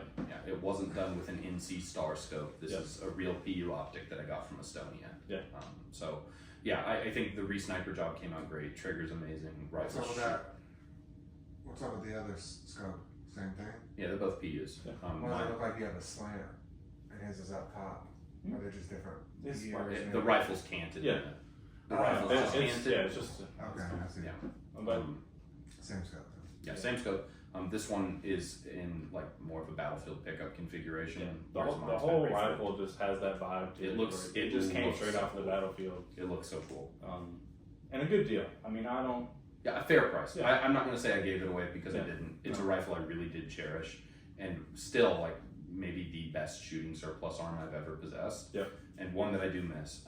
And Lee's my friend. I would say I gave you a fair price on it. Yeah, absolutely. Fair market. Fair market. I don't think you overpaid. I don't think you underpaid. I think you paid what it was worth. And I mean, I was happy to do that. You know, giving. You know, I know how my attachment gets with some things, and I know how yours it still is with this. My wife's too. She Yeah. loves that rifle. So I'm glad that it went to you so that we have I love that rifle. we have regular conjugal visits. with Everybody it. loves this rifle. Yeah, it is a very special treat. And so round 7 is PU versus PU. Mine's rare. Lee's looks cooler. And you have a decision to make, Mr. Unofficial Scorer. Okay, so Nick came in with original PU sniper. Lee came in with an XPU, refurbed to sniper Re-sniper. configuration. I'm gonna go with the XPU. I've handled it a lot. I love it. The burlap. looks- device, silencer. Yeah, but Oh, the burlap. my I've- burlap beats the super. The $4 burlap, and then not just that. Oh my. Nick's been trying to get me into these. That would have been a perfect rifle to get me into, so I'm hating a little bit. And But I didn't sell it. the XPU. Yeah. Tails. It's tails. I am gonna go first. Oh god. Oh. This is the second heaviest piece that I'll be presenting tonight. Good luck. This one's about 30 pounds loaded. It is currently empty. This is the DP27, more commonly in the Western world known as the DP28 for reasons we're not necessarily going to need to get into tonight. Video games. Yeah, well, it's also an adoption thing. So the way that adoption works in Russia is adoption signifies troop trials, Yeah. and that happens before Major tools. before major tooling and major production goes into effect. So this was adopted and, well, sort of unusually, this bypassed troop trials because it performed so well during testing. Degtrud presented 2 DPs. They went through 40,000 rounds each and were determined to still be within spec, experiencing only very minor and easily cleared failures. The results were so astonishing that these went into full production almost immediately. Yeah. So they're adopted in 1927. Full production doesn't really begin until 1928. So in the States, we would call that model of 1928. In Russia, they call it model of 1927. I'm not going to tell you that either is right or They're wrong. both technically acceptable. They're both technically acceptable because of our exposure to video games and new media. A lot of us are going to know this is the DP28. This is Degtrud's infantry machine gun. Pretty revolutionary for the 1920s. Yeah. I will go out on a limb and say that it may be the best light machine gun in the world at the time that it was adopted in 1927. I would agree with that. I can't think of one off the top of my head that's better. It beats the BAR. I think it beats the Lewis gun for simplicity, durability, reliability.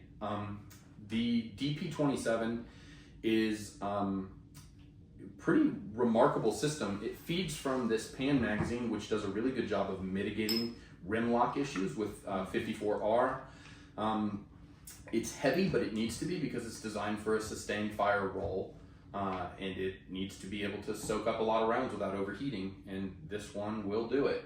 This is a semi-auto re-weld built on a 1938 Russian receiver. This was done by Rick Smith and Smith Machine Group out in Texas, and this is a project that's about 3 years in the making for me. I bought the kit about 3 years ago. I sent it to a builder in North Carolina who did nothing with it for 13 months and sent it back, so that was pretty deflating.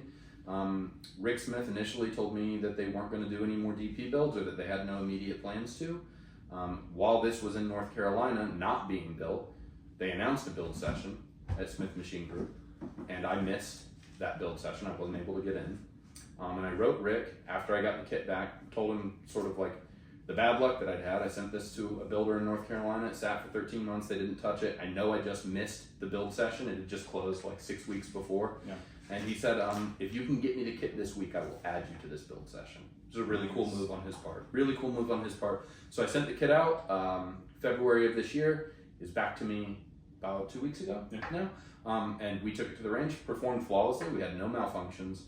Put about 300 or 400 rounds through it. Yeah, quite a bit. Quite a bit. I'll say it's an absolute eye catcher. So distinctive with the top mounted magazine and the cone flash hider, the sort of bell at the stock, has a built-in oil bottle here in the stock. A very reliable, durable system that endures. These are still turning up in Ukraine today. It just worked. They were turning up in the Middle East during our conflicts in Iraq and Afghanistan. It's a simple system that works really well. It's a flapper locked light machine gun. If you were to look at the guts of them, you see it's extremely simple and very rugged. This one shoots great. I was able to make some hits at 500 yards with it, but it's more of an area denial weapon, suppressive fire kind of weapon. Yeah, definitely does that better. Yeah, extremely cool looking, very fun range experience. And again, with the re-weld game, you're getting, in this instance, I'd say you're probably, once you get the cadence down, you can get the fire rate up pretty good in semi-auto with this. You're getting like 75% of the experience, 95% of the look for 10% of the money. And that's the equation that we're working with the semi-auto re-weld game. But again, built on a 1938 Russian receiver, so this would have seen World War II. And now it's sitting in my house, which is just kind of a wild, my house in rural Georgia. It's just kind of a wild trip around the world. But a really cool piece, something I've lusted over for a long time because of its presence in video games and movies. And never thought that I would be able to get one. It was a long road to get the kit built. But here she is, Degtro's infantry machine gun, DP27/DP28. Beautiful. Grip safety, super necessary. Pull that oil valve out. Is it hard? No, it just unscrews. All right, so that's my round 8 submission. Lee, what you got? Let me grab. And that's lined in steel. That's so I bad. didn't know that was. That is so bad. With the applicator too. Yep, very cool. I think I only have one thing that I could possibly come back. Is he gonna risk it all? Yeah. He's gonna risk it all, and I'm gonna let him. I'm gonna let him risk it all. I'm gonna take the DP off the table. I'm gonna give him his moment in the sun. He's gonna risk it all. So, what I'm going to present to you guys. He's gonna risk You it guys all. are mean, dude. He's gonna risk it all. I have a 1916 model of 1895 Winchester, chambered in 7.62 by 54R. This is a Russian contract gun. Very special to me. I've always wanted one of these. I think, and some of you younger guys watching may also feel this way. Battlefield 1. This gun was seen a lot. Incorrectly as a cavalry rifle. These, to my knowledge, weren't used by cavalry. Maybe in small numbers, but Russia was such a mess during World War I and the Revolution that it's really hard to say with any certainty. But I mean, a lever gun in 54R that you load with stripper clips and you put a freaking sword on the end of it. I mean, it's very rare. I would challenge any of you to find a cooler lever actions from any time. Yeah. These things are just so cool. Super rare. They're about 300,000. I think it was like 293,000 is the figure were made from a couple of years, sent over to Russia. Almost all lost to time. Yeah, most of them Or not, either lost to time or they're stuck in Russia/Ukraine or somewhere else. And there's no good, expedient, legal way to get them over here. So they remain very rare on the civilian collector market in the United States. Battlefield 1 really hurt anybody wanting to get skyrocketed in value. Doubled or tripled the purchase What price. is this called one more time? Russian contract model 1895. It's a very distinctive lever action rifle because it's fed from stripper clips. It's chambered at 54R, and it accepts this massive sword bayonet. These bayonets by the way, I mean, we're not supposed to talk dollar figures. These can be exceedingly expensive. Like, it will hurt you to see. You could buy how much- several Mosins. It will hurt you to see how much these go for. And Lee was able to get this one, and I'll go ahead and sort of bury the lead a little bit. But he was able to get this bayonet with this rifle. Talk to me about how this happened. Give me the story. So I think ever since we've met, I think even on the day we met, I talked about one of these. We talked about grail guns. I was asked if you could have any milsurp. I think it was a very broad question. If you could have anything you wanted, what would you have? And I included in that equation transferable machine guns, artillery. Yeah. And I wanted one of these. This is what he told me. I want an 1895 Russian contract. That's what he said. These things are just so sexy. They are. So mechanically interesting with the way that John Browning was able to make this action work with Spitzer rounds and smokeless powder. High pressure too. Yes, really, like just full house rounds. I mean, you'd see these things in 30-06. You'd see them in 30-40. They did not sell particularly. No, They're very popular. The 1895 just didn't sell well, mainly because they had previous models, mainly the 94. That were such barn busters. Yeah, I mean, barn they burners, right? did everything else you would want them to do. They were cheaper. They were lighter. This one is has such an interesting place in history though, because it's made in America, exported to Russia for use during World War I / the Russian Civil War, the Communist Revolution, and somehow found its way back. Now, this is not import marked, correct? No import mark. I think it's documented, or at least someone has some information. I think these were imported in the 60s. Before the GCA. Yeah, a couple to a few thousand of them in the States. So it's not the rarest bird, but you're not going to find these just laying around at a gun shop. No, and if you do, buy them all. Yeah, if you do, please buy it. And Talk to me about deal. So this is the most valuable piece in your collection. This is a tough one to speak on as far as a deal, because you're not going to get a deal on an 1895 Russian contract. They're hard to find. Your best deal would be if you know somebody who's looking to part with one, or if someone passes away. I would just go ahead and expect that you're going to pay for it. To make my point without discussing dollar figures, Lee is into this about what I'm into my Degtyarev. Yeah. Very similar. Yeah, Investment? Not cheap. This was a big deal for me, especially as just a normal guy with a normal income. Yep. And this is a hobby. I mean, something I enjoy, something I love. And this is a huge deal. I mean, I may never buy anything with such a hefty price tag such as this. I mean, at this stage in your career and at this stage in your collection, this is a massive, massive pickup. 2024 has been good to you because you got this, because you got the bayonet. Yeah.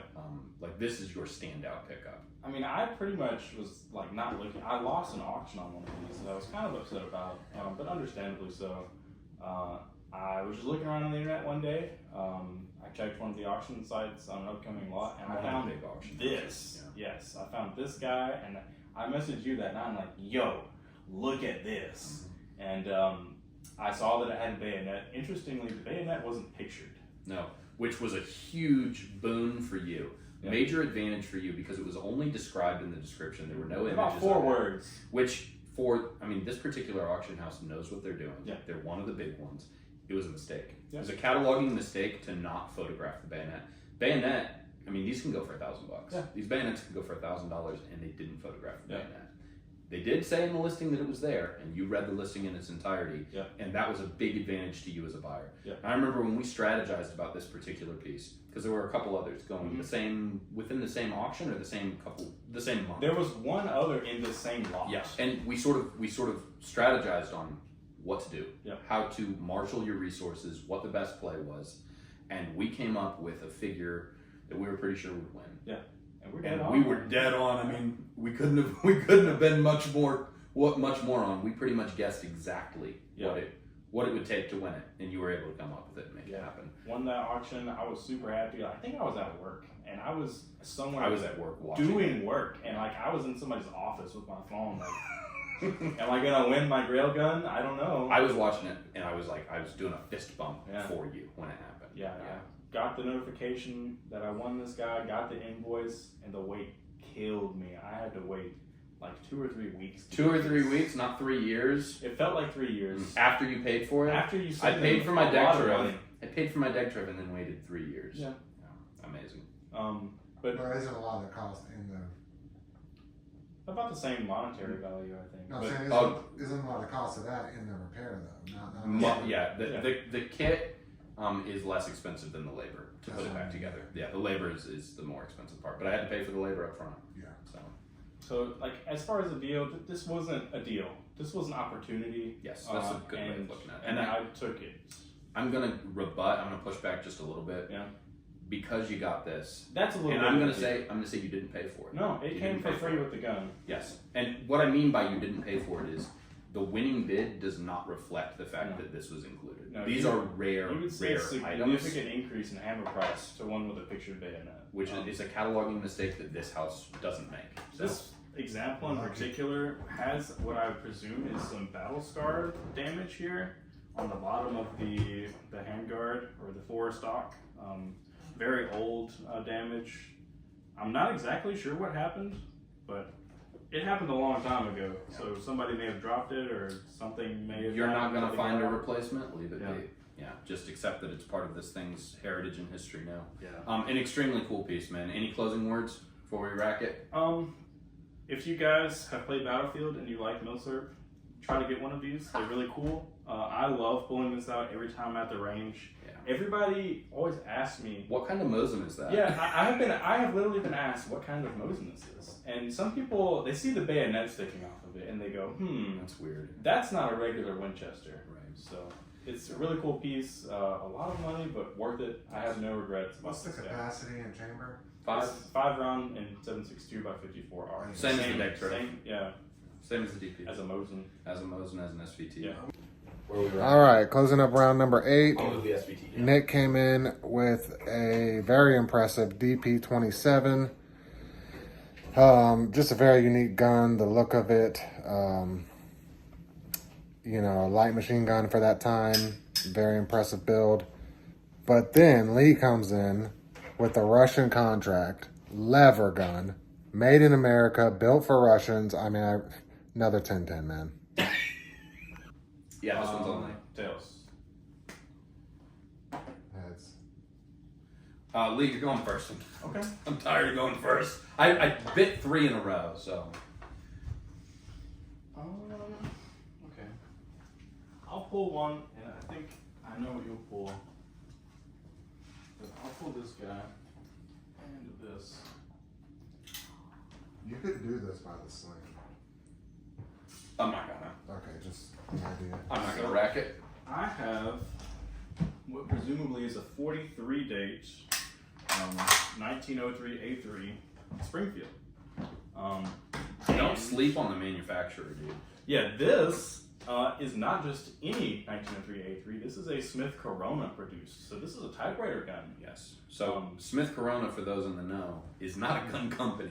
No. They made typewriters, but because of the, I forget the name of the act, but it's like a war industry act that the president It's has the same thing they do with their ventilators during COVID. the president has the authority to redirect private commerce to manufacture for the war effort, and that was done in the case of rifles and other artifacts of the Second World War.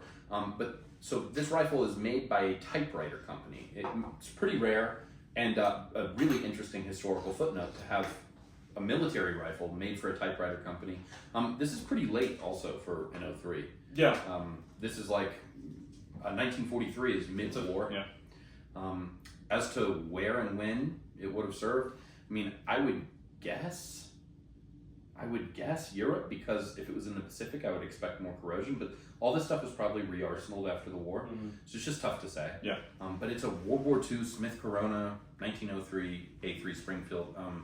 I'm sorry that I'm kind of talking my head off on your gun, but it used to be mine. It used to be yours. So tell us the story. How did you come into ownership of this thing? This actually is the reason why we know each other. Is this rifle right here? Yes. We have a mutual friend. Cop Man. Actually, where a couple Mausers that I have came from. I showed one earlier. Affectionately referred to as Cop Man. Cop Man. Just talking to him, he was like, "Hey man, I'm looking at this really cool 1903 sent me a picture of it. I saw this beautiful tiger stripe stock. Gorgeous wood. Just wonderful. Gorgeous. 1903 A3 with the really nice sights. I was like, I think I would like to have one of those. And honestly, I was looking for a rifle for my bayonet. I have this. This is a family heirloom. Presumably, it came from my great granddad. I know my granddad and my dad had it, and now it is mine. And I needed a rifle for my bayonet. Do we have a date on this thing? Not on this. No. Okay. But it is a cut down. It's utility cutlery bayonet. So it would have been an original, I think it's a pattern 1905 bayonet, cut down for your modern rifle. So it is correct for this 1903 A3. But I really wanted a rifle for my bayonet, which sounds funny. So I found one. And then I found a friend because of it. So I think that when I went to go do the deal with you, I told my wife, "Hey babe, I got to run down to the gas station and meet this guy to sell him this Springfield. I'll be back in 10 minutes." yeah. And I wasn't back for a couple hours. Yeah. We just stood there. It was cold too. Yeah, this January, February. Yeah, it was about this time of year. My baby hadn't been born yet, No, so it would have just been before. January. It would have been January. Yep. And we just stood there and we talked surplus. We talked Grail guns, which you have yours. I still don't have mine. Mine What is Grail? Grail, like Holy Grail. Holy Oh, Grail. V1. V1. What's Lee's yours? guy is. It's a 1910 snowcap Russian Maxim. It's a water-cooled heavy machine gun from World War One. Yeah. Oh, is that? Oh, you were telling me they dump snow into it. Yes. Yeah. And, Okay. yeah, you can dump snow into it to keep it cool. That's my Grail gun someday. Not today. Yeah. But I will get one before I'm done with my business on this earth. Is that just for surplus? Has that overtaken the, That's the Saul? that's over everything. Yeah. Maxim model 1910 snowcap is my Grail gun. But that's not what we're talking about now. We're talking about this Springfield 1903 Sorry, I just A3. kept hearing the You're term, good. yeah. You're good. 1943, it's in spectacular condition. Pretty good bore. We haven't been able to get this to print really great yet, though. We need to get it on paper. These have some interesting. The typewriter gun can't print. I'll call them The typewriter gun can't print. That's manufacturing tolerances. This Yeah. barrel appears to either be indexed incorrectly, which I don't think is the case because it functions fine. right.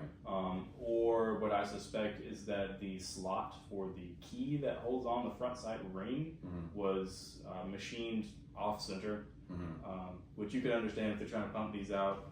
I mean, it's war, damn it. Like this, you could hurt somebody with this if you had to, but it needs some work. I think we need to dial the sights in. Yeah. And that we don't shoot paper often. No. We're usually banging steel. I can shoot steel with this all day long. Yes, but this is one that, like, in order to get premium performance out of, I think we need to dial it in on paper. It's a great rifle though, and even better, I got a great friend out of the transaction. Anything else that you'd like to say about it? I really love this stock that I believe you put it Beautiful in. piece of wood. Yeah, I bought this from a pawn shop. They'd been begging me to buy it from them. It's the Joes. The Joes. The Joes. We in love the Blackshear. Joes. We do love the Joes. They'd sort of been like trying to pawn it off on me for a while because nobody wanted it because it was sporterized. And eventually we made a deal on it. And it's one of those things where, you think you're in cheap. I'll just pick up a sporter rifle just and make it nice. I'll just pick up a sporter and restore it and profit, save money. It doesn't work that way. I spent about twice on parts to get this right, as I did on the rifle. And Lee knows, so I have no problem divulging here that when it came time to sell it, I broke even. Yeah. What I was into, the sporterized gun and the parts to make it correct, I made $0. But I did get funds to pump into more old Russian crap, which is my passion. Yeah, he asked me, do you have any Russian stuff you want to trade? And I'm just like, nope, because I didn't have any at the time. Well, we've corrected that. Yeah, I've got a lot now. All right, so that's your round 9 submission. Yes? I think so, yeah. All right, we're getting through it. My humble submission for round 9, also coming at you from 1943, is this Springfield M1 Garand, made in December of 1943. You ready for it? You ready for it? Oh, so wonderful. Don't you love that sound? It's peak Americana, the best semi-automatic. America! The best semi-automatic rifle of World War II. This one, I will tell you on the front end, may hold the distinction of best deal I've ever gotten on anything in my life. I'm extremely jealous, and I want one. Yes. And I am sad that you have it and I don't. So, without discussing 1943 Springfield. M1 Garand. I will tell you that this one may be the best deal I've ever gotten on anything. I got this at a pawn shop as part of a package deal, along with two 9130 Mosins, World War II era. One of them I think was interwar, but two 9130s and some jewelry for my wife. And the price I paid for those three rifles, the Garand, the two Mosins, and the jewelry for my wife, if all I got for that price was the Garand, you would say, that's about what I would expect. Crazy. Instead, I got the Garand, two Mosins, and jewelry for my wife. I essentially got the Garand, depending on how you look at it, for like a sixth of its value, an eighth of its value. Essentially stole it. Now, it wasn't perfect when I got it, but none of the problems were permanent. I actually profited off of the problems. So this came to me with a no drill optic mount where the rear sight is supposed to be. So no permanent mods were made, but an optic was on this. Somebody was using it as a hunting rifle. And when I pulled that no drill mount, took off the optic, I went shopping for a rear sight. They're cheap and available. They made millions of these. So I was able to get a rear sight, installed it myself, no trouble. The rifle wasn't missing anything else. And I ended up selling that mount and optic for $150 on eBay. So make it an even better deal for me. This rifle shoots the lights out. Yeah. Once you have the dope calibrated properly, these aperture iron sights are supremely usable. And I can get out 500 yards with this with iron sights. It's just an incredible rifle. Really has stood the test of time. Great bore, original 1943 date barrel. Oh man, it makes me so happy because it was such a deal. And it was such a deal that I deviated from my normal rule of only buying old Russian crap. And I love this American killing machine. It's just a wonderful piece of World War II history. And I needed a bayonet for it. And get this. This guy, who inherited a house from his great-grandfather, right? My granddad. Inherited a house from his granddad and found all sorts of funny things living in the walls and closets and under the beds. And among them was this Rock Island Armory 1918 date bayonet. This is a family heirloom bayonet. I mentioned to my buddy Lee here in passing that I needed a bayonet for this, that I was in the market for one. And before I could buy one, he shows up on my porch with his grandfather's heirloom bayonet and insists that I keep it and wear it on my M1 Garand. Tell me that's not a friend. Tell me that's not a friend. You're not going to beat that. I have his granddad's bayonet on my Garand that I got for nothing. Oh, what a round. What a round. That is my round 9 submission. Am I leaving anything out? It's got a pin, for God's sake, people. Yeah, I personally, I kind of rag on M1s just for personal reasons. They're great guns, they shoot great, the cartridge is great, but they just, as far as milsurp weapons go, I would almost go as far as this is the milsurp weapon that you hear about here. Because it's American and because they're so available, it's everybody wants one. Prices have gone up. And everybody has one. They're getting less available and less affordable because the supply of war era Garands is finite. They're great guns. Yes. I mean, I have no complaints. I'm really pleased that this is in fact a war era Garand. Yes. It's not a post-war. It's right in the middle of World War II. It's for the money I spent on this, man. There are good deals, average deals, and guns we overpaid on. Phenomenal. And then there's a separate category for this, which is highway robbery, screaming race car deals, and that's what this is. Better deal than the SVT? No, the SVT I got for a cup of coffee. Yeah. But it's almost unbeatable. Yeah. Almost unbeatable. So we'll never make a deal on an M1 like that ever again. No. So I'm gonna rack it up. That is my round 9 submission. Round 9. Nick comes in with a Killing Machine 1943 Springfield M1 Garand. World War II champ. Cinch up your sling. The Ping, the Garand thumb, infamous. Lee presented a Springfield 1903 Yes. A3 typewriter.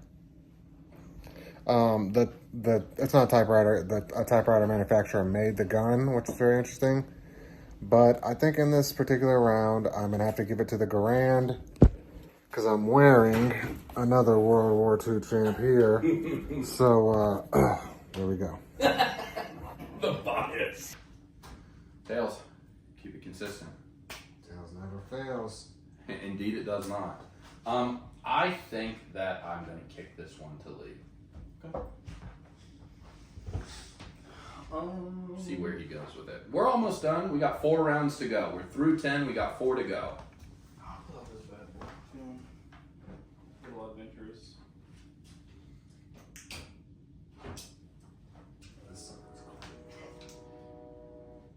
Are you gonna walk back across the camera? I walk under it, but It's zoomed out. Just so. yeah. I haven't started yet, so you can just walk across it. I'll make Nick do more work. Yeah, I'll just edit around it. It'll take me a few days to edit all this out. So what we're pulling in next, this is very familiar to those of you who watched the rest of the video. This is my 1915 dated M95 carbine.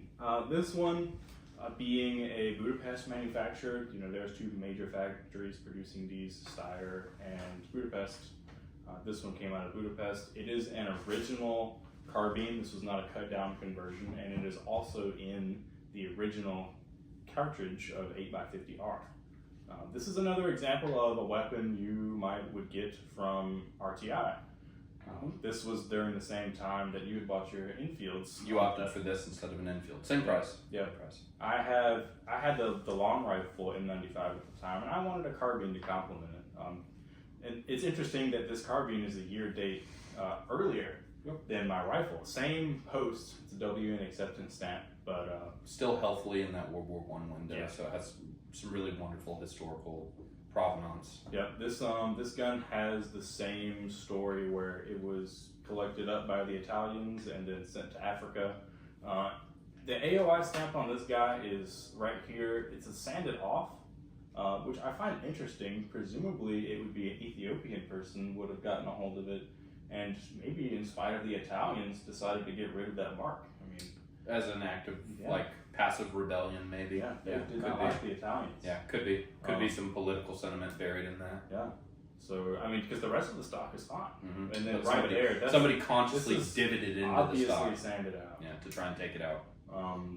It's a really interesting piece as far as that history goes. Great It's- value. Yeah, You've great got some value. TLC in this one too. Yep, I did some work on the stock, cleaning it up. It's may not show up well on camera. This thing used to be very, very black, just filthy, disgusting, and it's got some color to it now. It's still pretty dark, but it feels really good in the hands. This thing shoots pretty good. I did also find, which mind you, costs several times more than the rifle. I found an original FGGY, which would be a Budapest carbine bayonet, which has the muzzle sight on the bayonet ring. In my sort of baby brain exhausted stupor, that looks remarkably like an SVT 40 bayonet. Doesn't it? See the, Yeah. the plum blue in Yeah. that too? Is Yeah, really that's nice. pretty wild. Um, I had to double take. I was like, did you steal my SVT 40 bayonet? So yeah, and I'll show it on the camera just for funsies. This thing will fit on, and you then get Don't stab me, I'm not gonna stab me, stab don't you. stab me. This has an extended front sight post on the bayonet ring, Yes. so that is to, in theory, combat the deflection you get with a bayonet affixed. It shows that they were thinking. Yeah. Whether or not it works, I guess you haven't really played with it. I haven't shot it with that on yet. Yeah. Whether or not it's effective, I could see how it may be in theory, but it Yeah. shows that they were thinking. Yep. They were thinking about the physics of hanging something off the barrel. So. Yeah. So this guy, you know, some interesting history there, served throughout World War One. This particular example does have a unit marker on the butt plate. You can find it here. It's another straight pull. Yeah, straight pull Monlicker. Just a cool gun. A hand loader's paradise. Yep. I think that any of this 8x50 stuff really needs to be hand loaded for it. It's 8x50, right? 8x50. Yeah, any of that 8x50 stuff. If you want to shoot it and enjoy it, it's a hand loader's paradise. I don't think factory ammo is, even with the milsurp munition stuff, like You can't find it in quantity. buy it, get the brass, and roll up your own. Yeah. That would be my takeaway. But a really cool piece, and again, we'll look back on these RTI days and say, Great should've bought deal more. on this. I mean, Should've bought these more. things were cool, and factory carbines and 8x50 prior to RTI importing them. And you needed to pretty much- replace nothing. It was just Yeah. dirty. It's just really dirty. It needed Well, no. this replacement does parts. have one issue. The only part that like an really needs extraction replacing thing. is the extractor, which anybody who runs M95s will know that is the most common part. Yeah, it's a wear use part Yeah. and needs to be replaced at certain intervals. Yeah. But the rifle's complete, and for a range toy, it works fine. Yeah. And for the money you paid, you absolutely can't. You can't throw. Yeah, you can't be mad about it. No. Yeah, not at all. All right, round 10. Wrap that up. I'll snag mine. My round 10 submission. We're sticking with the carbine theme. It's a Model 38 Mosin variant. These were issued to cavalry, to guys who are going to be artillery, tankers, dudes who are going to be spending a lot of time in vehicles, anybody who needed a compressed form factor Mosin. These are short barrel Mosin Nagant rifles in effect with recalibrated, shorter range rear sights and no provision for a bayonet. It's a no frills, shortened down, chopped up Mosin, made from the factory to be a carbine for use in vehicles and tanks with cavalry, in environments that required a more compact package. This particular rifle is a 1943, which makes it a very late Model 38. Model 38 production effectively ends in 1944. I'm not sure if any were made in 1944. 43 may be the last year, because this rifle was effectively replaced by the Model 44, which maybe you'll see one of those at some point. But this particular rifle's matching numbers. It is discreetly import marked under the barrel, which makes it a more attractive example for me. It's not wearing the post-war lacquer finish. I kind of like the sort of no frills, not gussied up World War II service look. It kind of reminds me in some ways of your PU, and that way it's just a little bit more. It's a little bit harder it's a bit harder aesthetic. I can't speak anymore because my brain doesn't work anymore because I have a baby. I just blame everything on the baby. Great shooter, great bore. As far as the deal I got on it, average deal. I paid market value for this. Didn't get a screamer, didn't overpay. I put off getting one of these forever. It's something you were looking for when you found it. I was looking for one when I found it because it's a variant I don't have. It's more scarce than the Model 44, which is a little bit weird because they made the Model 38 a lot longer. But they made more Model 44s because World War II. And late in the war, when the tide sort of turned, Russian production really turned up and they just cranked out guns. It's crazy if you look at the production number of Mosins. And also they made the Model 44 into the 1950s. Maybe even into the early 1960s. I would have to fact check that. They made the Model 44 for a long time. So Model 38 is a bit of a rare find because it's a carbine with no provision for a bayonet. But you can imagine some guy being stuffed into a tank who needs a rifle and, hey, Ivan, this is what we got for you. I mean, such is the case with many militaries. They would have carbines, not because they wanted their general infantry to have short rifles, but for people who weren't shooting all the time. It's a special purpose rifle for a guy who's going to be stuffed into a steel box. He's going to be in a tank. He's going to be on a horse. You know, we'll see later. The Russian cavalry, the Russians used cavalry to a larger degree than pretty much any other belligerent nation during World War II. It's sort of psychotic that they were still fighting that way in the era of machine guns and tanks and field artillery, but they were, and there are images and videos to that effect, and we have some artifacts that sort of speak to that antiquated way of war. But this carbine is a special use case, would have gone to a guy who needed one, who probably would have been impeded by a full-size Mosin. So a cool piece, and one that I put off getting for way too long, one that is rarer than you might think. As carbines go, you're much more likely to see a 44 than a 38. So that's my round 10 submission. I still think it's interesting that these have high wall receivers. Do the 44s have those? I'm not sure. And a conclusion to round 10, Nick presented a Mosin variant Model 38. I think you want to give this more screen time. Lee presented a Budapest carbine N95. Right? Yes. Okay, and pretty close call here, but I like the Budapest. I like the story behind the passive rebellion on scraping that off. A little sleeker look. I think I'm going to go with the Budapest on this one. It's Lee. I'll go heads. Tails or fails. Tails. Lee's going first. So all I have left is posies. So I will pull out what we affectionately call the rust bucket or the bucket. The bucket for sure. This is a 1938 9130 that was most definitely very nice when it came stateside. I mean, this was refurbished. It had to have been in a rough shaped stock because it did get a laminate stock. So besides bucket, what is it called? It's a 9130. 9130 Mosin. 9130 Mosin. This is a 1938 Jeff's produced rifle. Pretty run-of-the-mill, standard 9130. Interwar. Yeah, interwar. It was very nice. It's a shame because there's no import mark on this rifle. Yeah. And it probably came into the country as a very nice specimen. Yeah.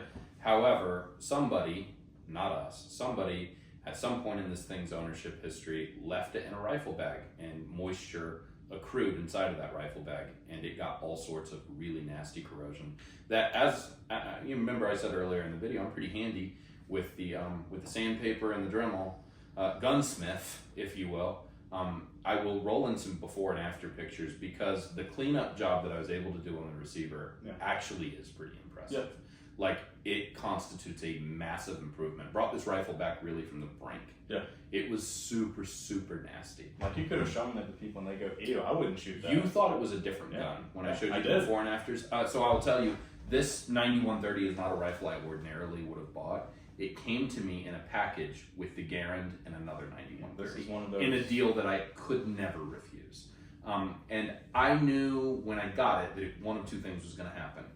I was either going to clean it up and sell it because it wasn't particularly needed in my collection. I have nicer 9130s, no shade on the bucket. Or I was going to obrez it, chop it down and turn it into a homage of the sort of desperate revolutionary pistols that were made out of these during the Russian Civil War. Ultimately decided to clean it up and kick it down the road. Lee picked it up. Talk to me. Deal. Good, average, overpaid. I call this fair. I mean, it Fair. was. I had seen it before it was restored, before the work was done Before the on it work to was make it done. look a little nicer. So I mean, I knew what it was. Yes. I knew it was very rusty. The The bore bore's is immaculate. great. It's so sad. Um, It's so sad, the exterior yeah. condition, because it's a good shooter. This thing shoots Sounds great. like you can fix it up though. Yeah, I mean, it's fine. cleaned, as it's is. cleaned up pretty well This- now. It has some corrosion, some Yeah. pitting, but it shoots great. This is something that we can take out to the range and blast corrosive in, and it's like, well, it's never going to Clean it in a couple days. Yeah, I mean, we'll clean it up. It'll be fine. The accuracy is more than fine. The iron sight. It's a great test rifle Yeah. for reloads Yeah. too. Yeah. It's just one that it's in its correct configuration, but it's a little rough around the edges. And I would say, you said fair deal, and I would agree, fair deal. You paid what I would expect somebody to pay for a sporterized Mosin for this. And this is not sporterized. No. This is in its military configuration. Not perfect, but a shooter. Yeah. And a shame also. It I'll is a say, shame. because the bore's perfect, the interior condition is excellent, it's a great shooter, but Bubba left it in the rifle bag. Yeah. And he didn't oil the gun before he put it away. No. The moisture down here It's terrible. in the southeast, it's so humid, you can't do that. No. You can't do that. You'll destroy your guns. And Yeah. this one was very nearly destroyed. Wouldn't have bought it, except had to get it to get a Garand for peanuts and a really rather nice war era 9130. And some jewelry for my wife. Here's a rule, fellas. Take this to the bank. The number of jewels that you bring home needs to be proportional to the number of new rifles that you bring home. 3 new rifles, 3 new jewels. Don't forget. Yeah. Okay, so round 11, a nice submission. Anything else you want to say about it? You've sort of given it to your girlfriend. Yeah, I bought this with the intention of not only having it for testing, like with hand loads or just shooting corrosive, but to have to, mainly my girlfriend, to just hand to her and say, here, you can shoot This is this, yours. do whatever you want to do with it. Like, it's yours now, and you don't have to worry about it being damaged or getting scratched up. You know what it is? What? It's a Mosin that is the spirit of love. Yeah. This is the Love Mosin. It's the Love Mosin. The love bucket. The Love Bucket. Mmm. Wonderful. All right, round 11 coming. Do I hang the bucket? I guess I do. You don't have to if you don't want to give it the time. I didn't hang the DP because there's no way to do it. I'd rather leave both of these. Yeah, up. leave them, let them get their time. People know what a 9130 looks like. This one's stackable. I mean, I can just. Oh, okay, we're you're good. good. Yeah, we got space.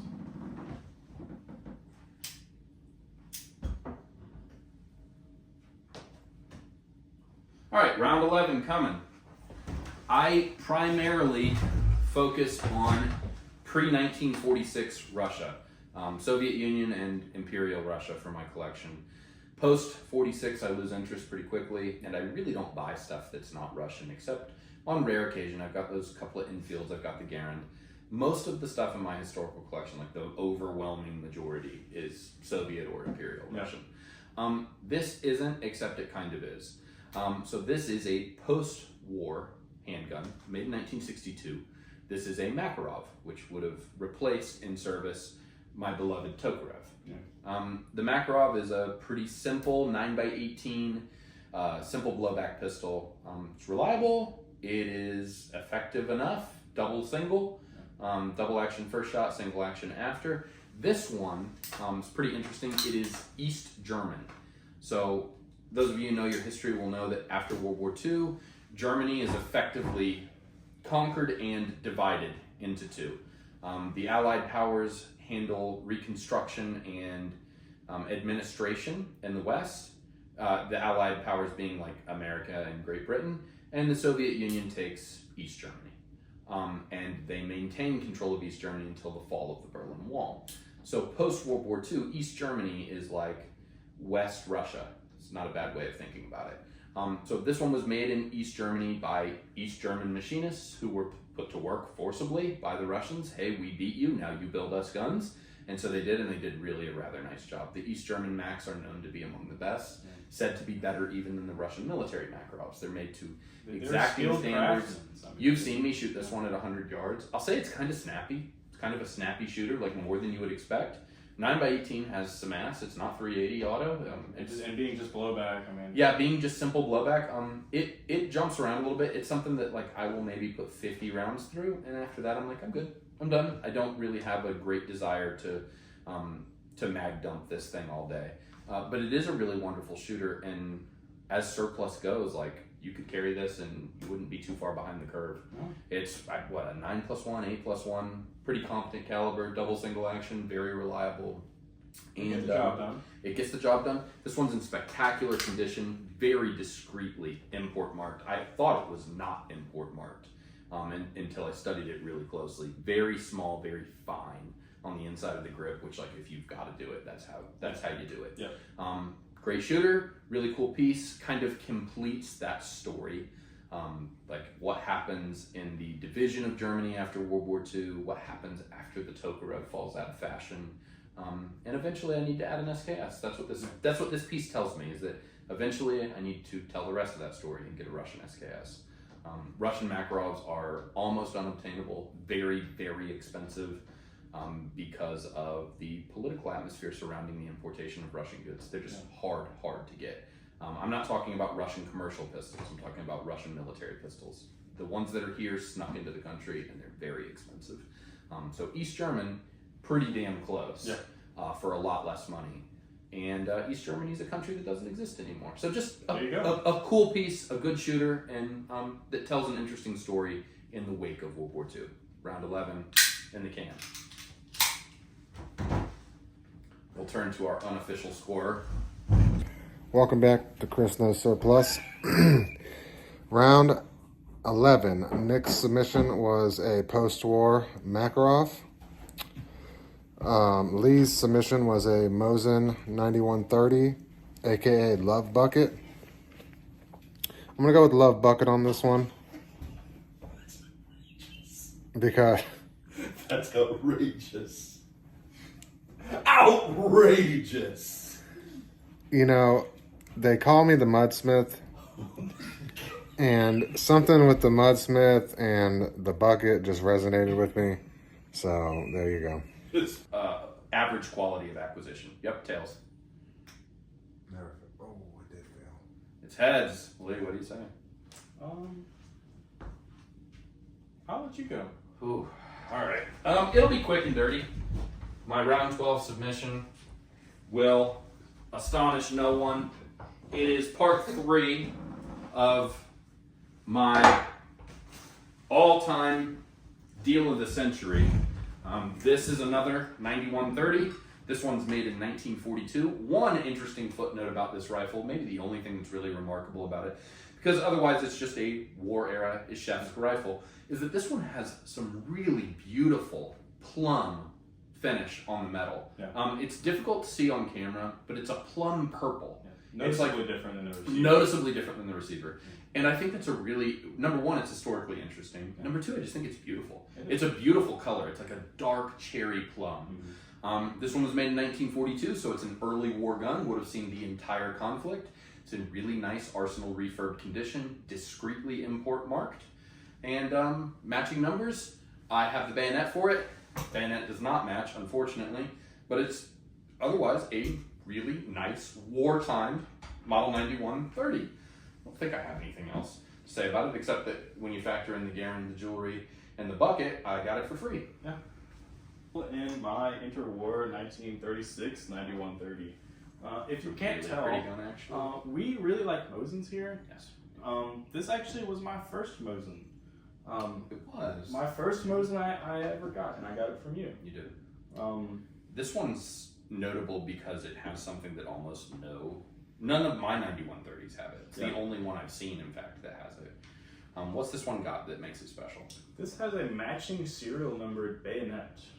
This is the bayonet to this gun. That doesn't happen very often. No. Usually they get lost to time or they're mixed up. You got to figure these rifles are, in this case, this one's almost 90 years old. Yeah. And it still has its original bayonet. I mean, these things, the bayonets were essentially worthless. I mean, They're to people who would get these rifles, especially stateside, it's like, I'm gonna go.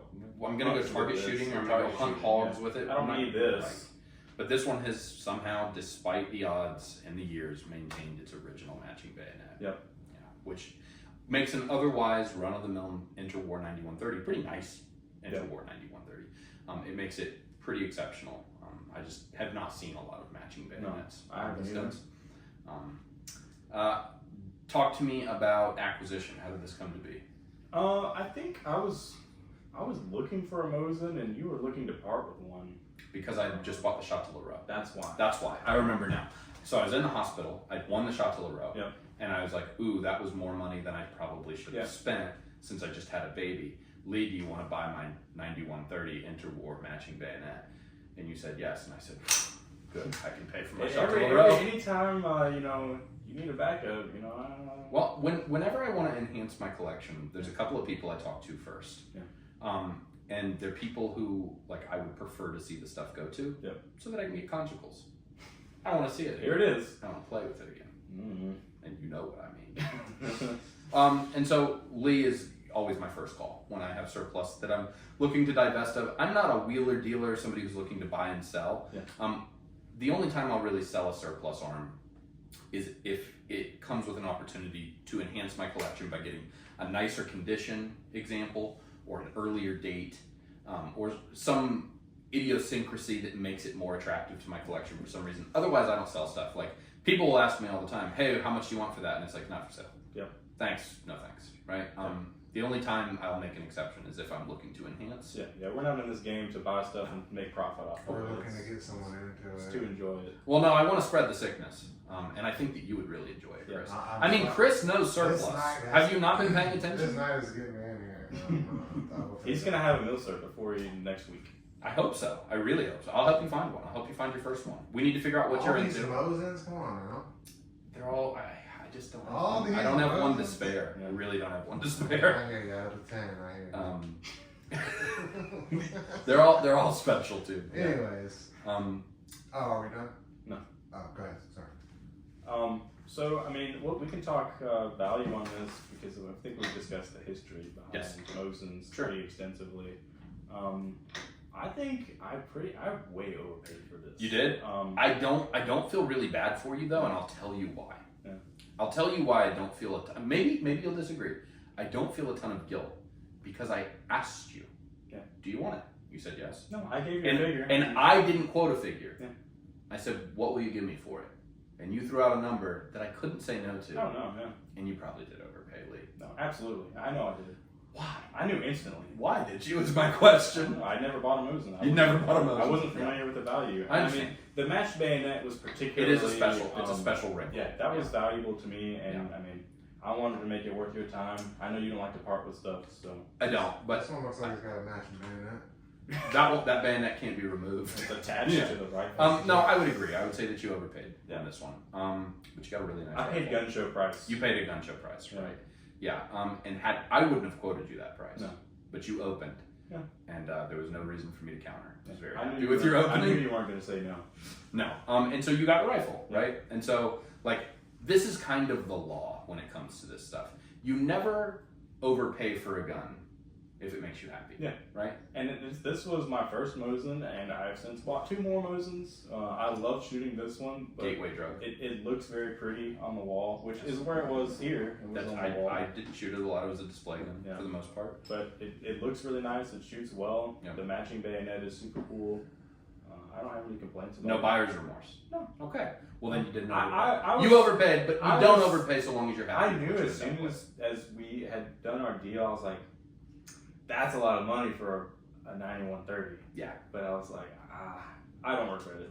Okay. I'd do it again if I had to. Good, and it's a nice rifle. The matching bayonet really is kind of a special wrinkle, at least based on what I've seen. And I've seen dozens and dozens of these It's not something you rifles. see very often. Yeah, it's not super common. They come with bayonets, but they're almost never matched. Yeah. All mine have bayonets, and they're not matched. Yeah. So a special wrinkle, and I suppose we'll put a plug in round 12 with that. Yeah. Turn to our unofficial score. Chris knows surplus. Welcome back to Chris Knows Surplus. Round 12, we have competing Mosin 9130s. One presented by Nick without a matching bayonet. One presented with Lee with a matching bayonet. Round goes to Lee. There's the coin. Hits. Tails. Lee, you have to go first. Okay. And you know why. It's a chronological thing. So, this is something I don't have a whole lot of information on because I haven't had it for very long. But this is a model of 1881 Shashka Saber. I guess I should pull it out of the scabbard. The scabbard is It's very pretty fragile. delicate, and it's over 100 years old. it scares me greatly. And obviously this saw like active combat use. The scabbard, the blade were out in the elements, and they show it. We don't have a production date on this sword, but it's a model 1881, and that means that it would have seen service through World War I. These were not replaced until the late 1920s. And continued in service effectively until they wore out, which makes them pretty difficult to come by these days because they weren't just when the replacement was adopted, they weren't just thrown away. They were used until they were exhausted. There's nothing wrong with them. Yeah. I mean, They were used until they couldn't be used anymore. And this one is right there. This one's definitely showing its age. I don't know that I'd want to go hacking up dissidents with it, but it's a great wall hanger, a really cool historical example. That sword looks haggard. Its sword looks haggard. It's 130 years old, and it's seen. It's been there, done that. Yeah, it's seen world-shifting combat. No, that was the inside joke. And sword looks sweet. so it's got a pretty steep recurve on it, and a knuckle guard. I don't know what you call this piece here. The wood on the handle is cracked, but otherwise pretty nice, considering its age and service history. One thing that we do know about this saber is that it is a dragoon model. You can tell based on the length. The lengths differ slightly between variations. So this is a dragoon model 1881 Russian saber, and it is, as near as I can tell, an officer's model because the infantry sabers, were unit marked, and officers were required to purchase their own sidearm. So officers would buy their own swords, their own sabers commercially. They would be allowed to keep them, expected in fact to keep them after their service was up. And so those sabers do not receive unit marks. Yeah. They don't belong to the Army, they belong to the individual officer. Yeah. It is sort of an extension of him. And best of what I can tell from the ones produced for the military, most of those are stamped with a date. Yes. This lacks a date. In fact, all we have, as far as I've been able to find, I don't think you found anything else except for these 2 Cyrillic stamps, presumably. I guess they're maker's marks. Inspectors or maker's marks. Makers or inspectors. Makers would make more sense to me because presumably this would have been purchased commercially. Yeah. By an officer. Yeah. This wasn't issued to the officer. Well, it wasn't made for the military, Yeah. right? It was made for the secondary market. It was made for an officer to buy. Yeah. And you just got to recognize that, like, Imperial Russia in the 1880s is a very different economy to what we would recognize as a military economy today. It's a completely different world. Like, this is pre-mechanization, it's pre-industrialization in a lot of ways. Like, especially in Russia, the army is still pretty primitive. Yeah. And as far as procurement goes, officers were You expected had to buy. officers running around with bees. They were expected to buy their own. And yeah, this one though, the edge is in pretty good condition. It looks like it has been dinged here. Yeah. I mean, what more can you say about it except that it's an old warhorse? The scabbard especially shows that. Most of the leather wrapping has cracked and crumbled off of the wooden scabbard. The scabbard itself is cracked. The brass fittings are loose because the wood has swollen and shrunk and swollen and shrunk and swollen and shrunk. The leather's missing. It's spent its life in combat, in the elements, and it shows that. And it makes it, like, so long as you understand that that's what it is, it makes it for a really cool display. It sort of reminds me of the Nagant with the artillery damage. It's like, this is honest, you know? So this this saber, talk to me about how you came into it, why you got it. So when we go into collecting, you know, everybody I think tends to favor something, like you have some kind of rhyme or reason. Like I started out kind of just buying whatever I liked. I'm like, hey, that looks cool, I'll pick it up. But I tend to favor World War I things that's more your so jam. than World War II. And this being something that would have seen World War I, seen use in World Looks War like I. it saw lots of it. Yeah, it saw lots of World War I. And it just fits my collection well. I think this looks great next to an 1895 Winchester. It has wonderful presentation potential. It looks awesome. Yeah, you need to get sword stands for it or print some, but it belongs on a wall, it belongs on a cabinet. It's a special piece, and it really leads naturally into my round 13. Yeah. And so if you don't have any closing comments, I'll go ahead and transition and sort of tie off this story. Yeah. So these served from 1881 until they disintegrated, but they were replaced in service with the rise of someone whose name you might be familiar with, Joseph Stalin. Joseph Stalin comes to power in 1927, and boy, he wants some new stuff. He wants a new machine gun, he wants a new sword. We have representative samples of both of those in the Degtyaryov and in the model 1927 Shachka. This saber replaced the model 1881 in service. It was made from 1927 until just after the end of the war. They made these through 1946. The saber itself sports some changes from the 1881. Notably, it doesn't have a finger guard or a knuckle guard, and that's because this isn't really designed for fencing. The grip is almost identical in terms of the wood. I think the spacing is a little bit thicker on this. This looks like it's generally bigger in every regard. It's heavier. Yeah. It's heavier, and I think that also represents a change in tactics. Yeah. But this is not designed for fencing, which is also another reason why it would be heavier. A fencing saber needs to be lighter if you're going to be fleet with your movements. It has an embellished handle with a hammer and sickle and some decorative engravings. The letters CCCP, all hand stamped on there in the brass handle, beautifully embellished. It was made at a factory I can't pronounce, but I will reproduce it in writing, in 1945. So this is one of the last several model 1927 pattern Shashkas to be produced. I'm quite confident this was made for the Victory Parade. It does not appear that it was used in combat at all, which would explain the really exquisite condition. This thing's 80 years old now. And the model 1927 Shashka was designed not for fencing, but for slashing from horseback. And as I mentioned, the Russians, more so than any other belligerent nation that I'm aware of, made use of the cavalry during World War II.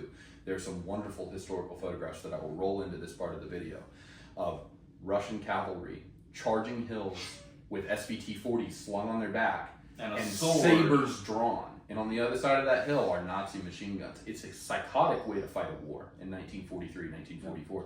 They were doing it. It's hard to imagine. It's really, it boggles the mind that they were doing it. But like, it's not an isolated incident. These pictures are out there. There's video of the cavalry in motion during World War II.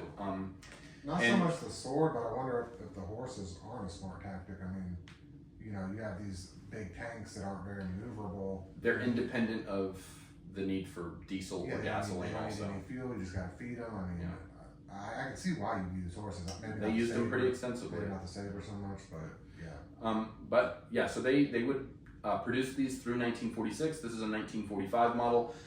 In 1942, they stopped making them with the embellished handle and went to a much more simple plain brass with a crudely stamped star. And that's because their country was at threat of not existing anymore with Operation Barbarossa and the German invasion, and there wasn't time for fancy embellished handles anymore. Get them out. It was like, we may not exist tomorrow. So they did away with that in 1942. It makes a return in 1945 because the war, for all intents and purposes, is over, and it does in fact end in May of 45. So the embellished handle returns, and the sabers produced specifically for the Victory Parade, I believe this is one of them, given its condition, all had the embellished handle style characteristic of an interwar sword. Yeah. Production of these ceases in 1946, and Russia stopped fighting with swords. It's about time. It's crazy that they were doing it as late as they were. One note that is interesting, between 1927 and 1942, the scabbard had rings that would store a Mosin Model 9130 bayonet. You need a sword on your sword. You need a sword on your sword. It's a very Russian idea. You would store your bayonet on your sword.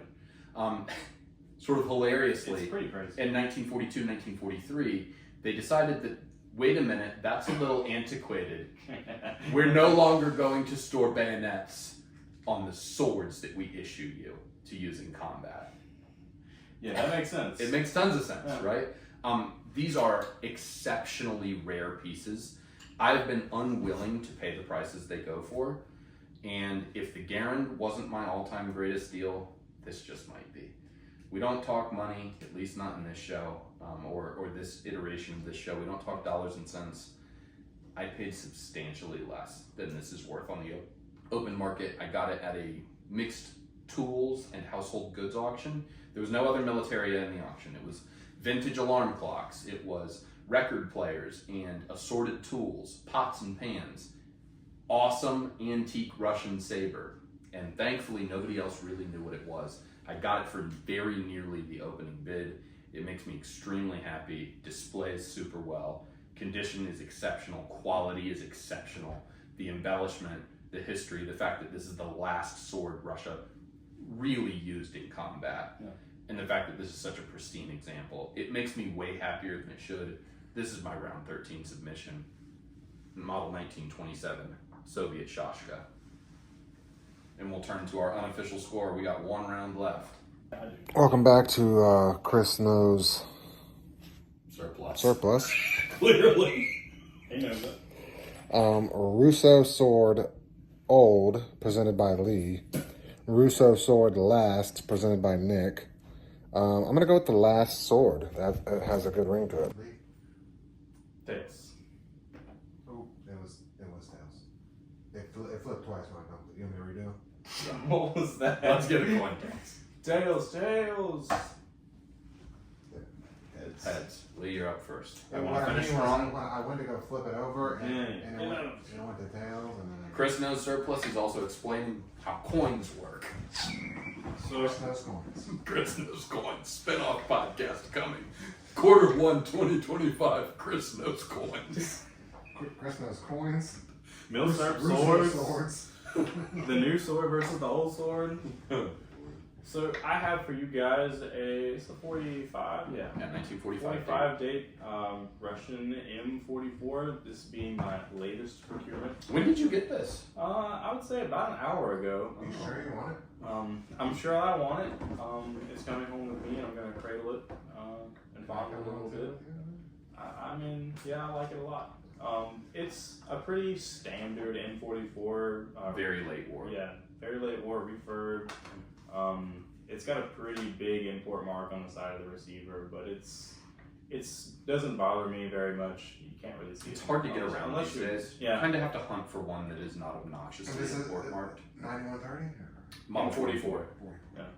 So pretty run of the mill. I mean, I think we've discussed carbines a little bit with the M38. This is essentially an M38 with a spiky boy on the side.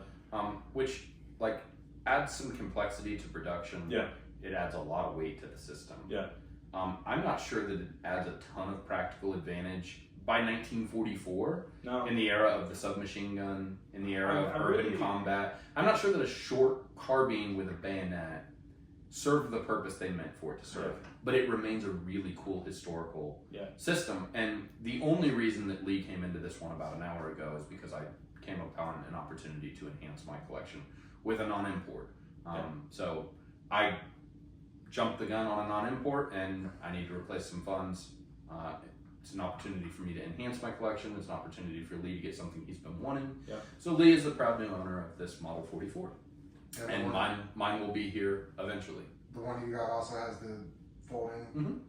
It's the same gun, but with Same an gun, import. but no So import. traded an M44 for an M44. And the one that I traded up toward, depending on how you characterize it, is in worse condition. Yeah. I mean, it is. Having a non-import, But it's a non-import gun. would be And more valuable to me. it's more attractive to me and my collection to have one without the import mark. I'll sacrifice condition for lack of import mark. Yeah. Basically is what I've done.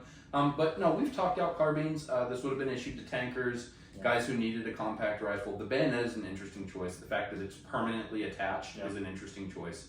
It adds weight and complexity to the system. Remains really It's cool. just kind of awkward. I'm not sure it did what they meant for it to do.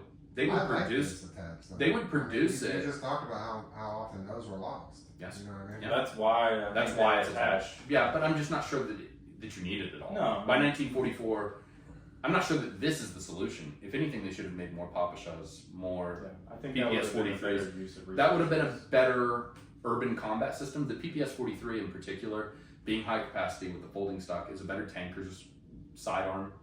It's effective to a couple hundred yards. Yeah. I think that this was kind of a misguided approach. Frankly, I think that they'd have been more well suited to make more 43s. Yeah. Probably they should have stopped making the 41. The 43 is a I think superior so, yeah. system.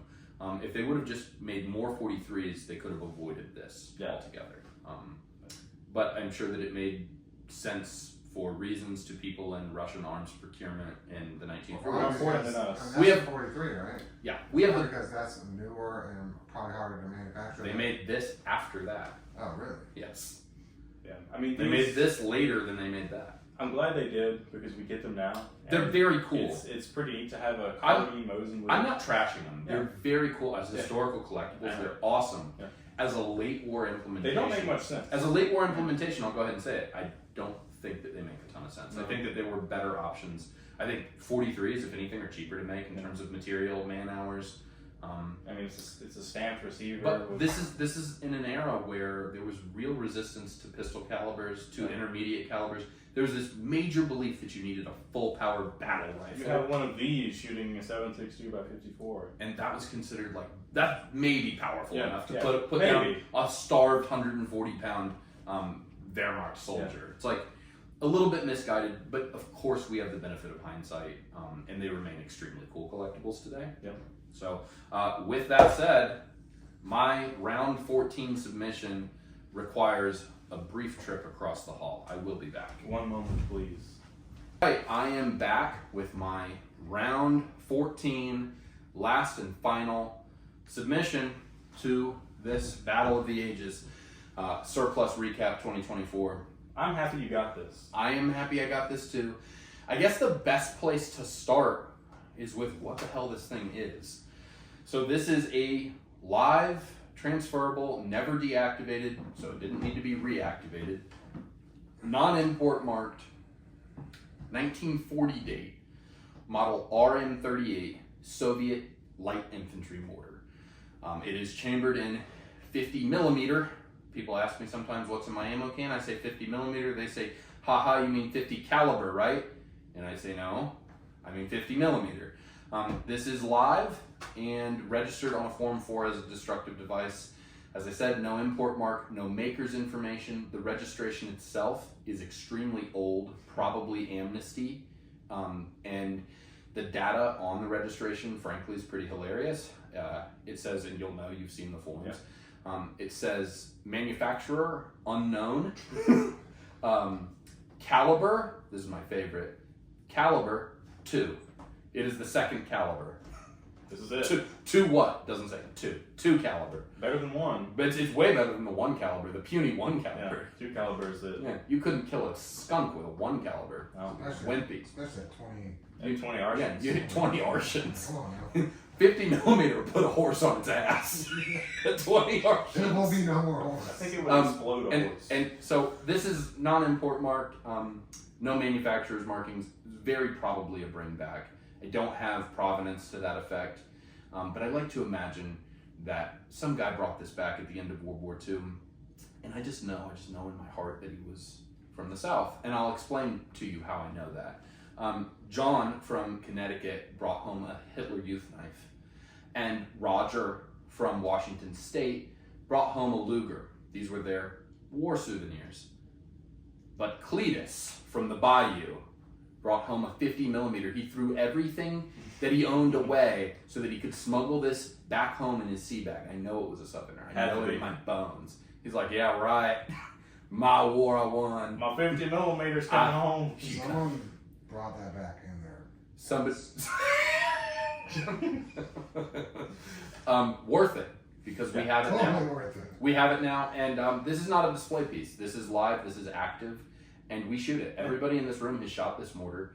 It's a really special experience. It's unlike anything else that you've My that you've ever 7-year-old shot. daughter has shot this morning. Yes, with supervision and We call it our care. dessert to every range. Yeah, shoot. we finish up the range day by setting up the mortar. We've sort of got it down to a science. We dig a little pit. We line the pit in plastic to minimize cleanup. We will definitely talk about that. And then we launch some bombs, and it's just a great time. These are not high explosive. They're target practice bombs. They're about 4 pounds of cast iron. And it's just really a great experience to play with a wartime mortar and to have access to a range that lets us do it. Shout out to American Patriot and Hortense, Bob and Sonia who own the place. Tell them that Cosmoline Daydream sent you out there. They're going to take excellent care of you. They are gracious with their time and facilities, and when the range is closed to the public, they let us shoot field artillery. I mean, just the best people on the planet. You couldn't do any better.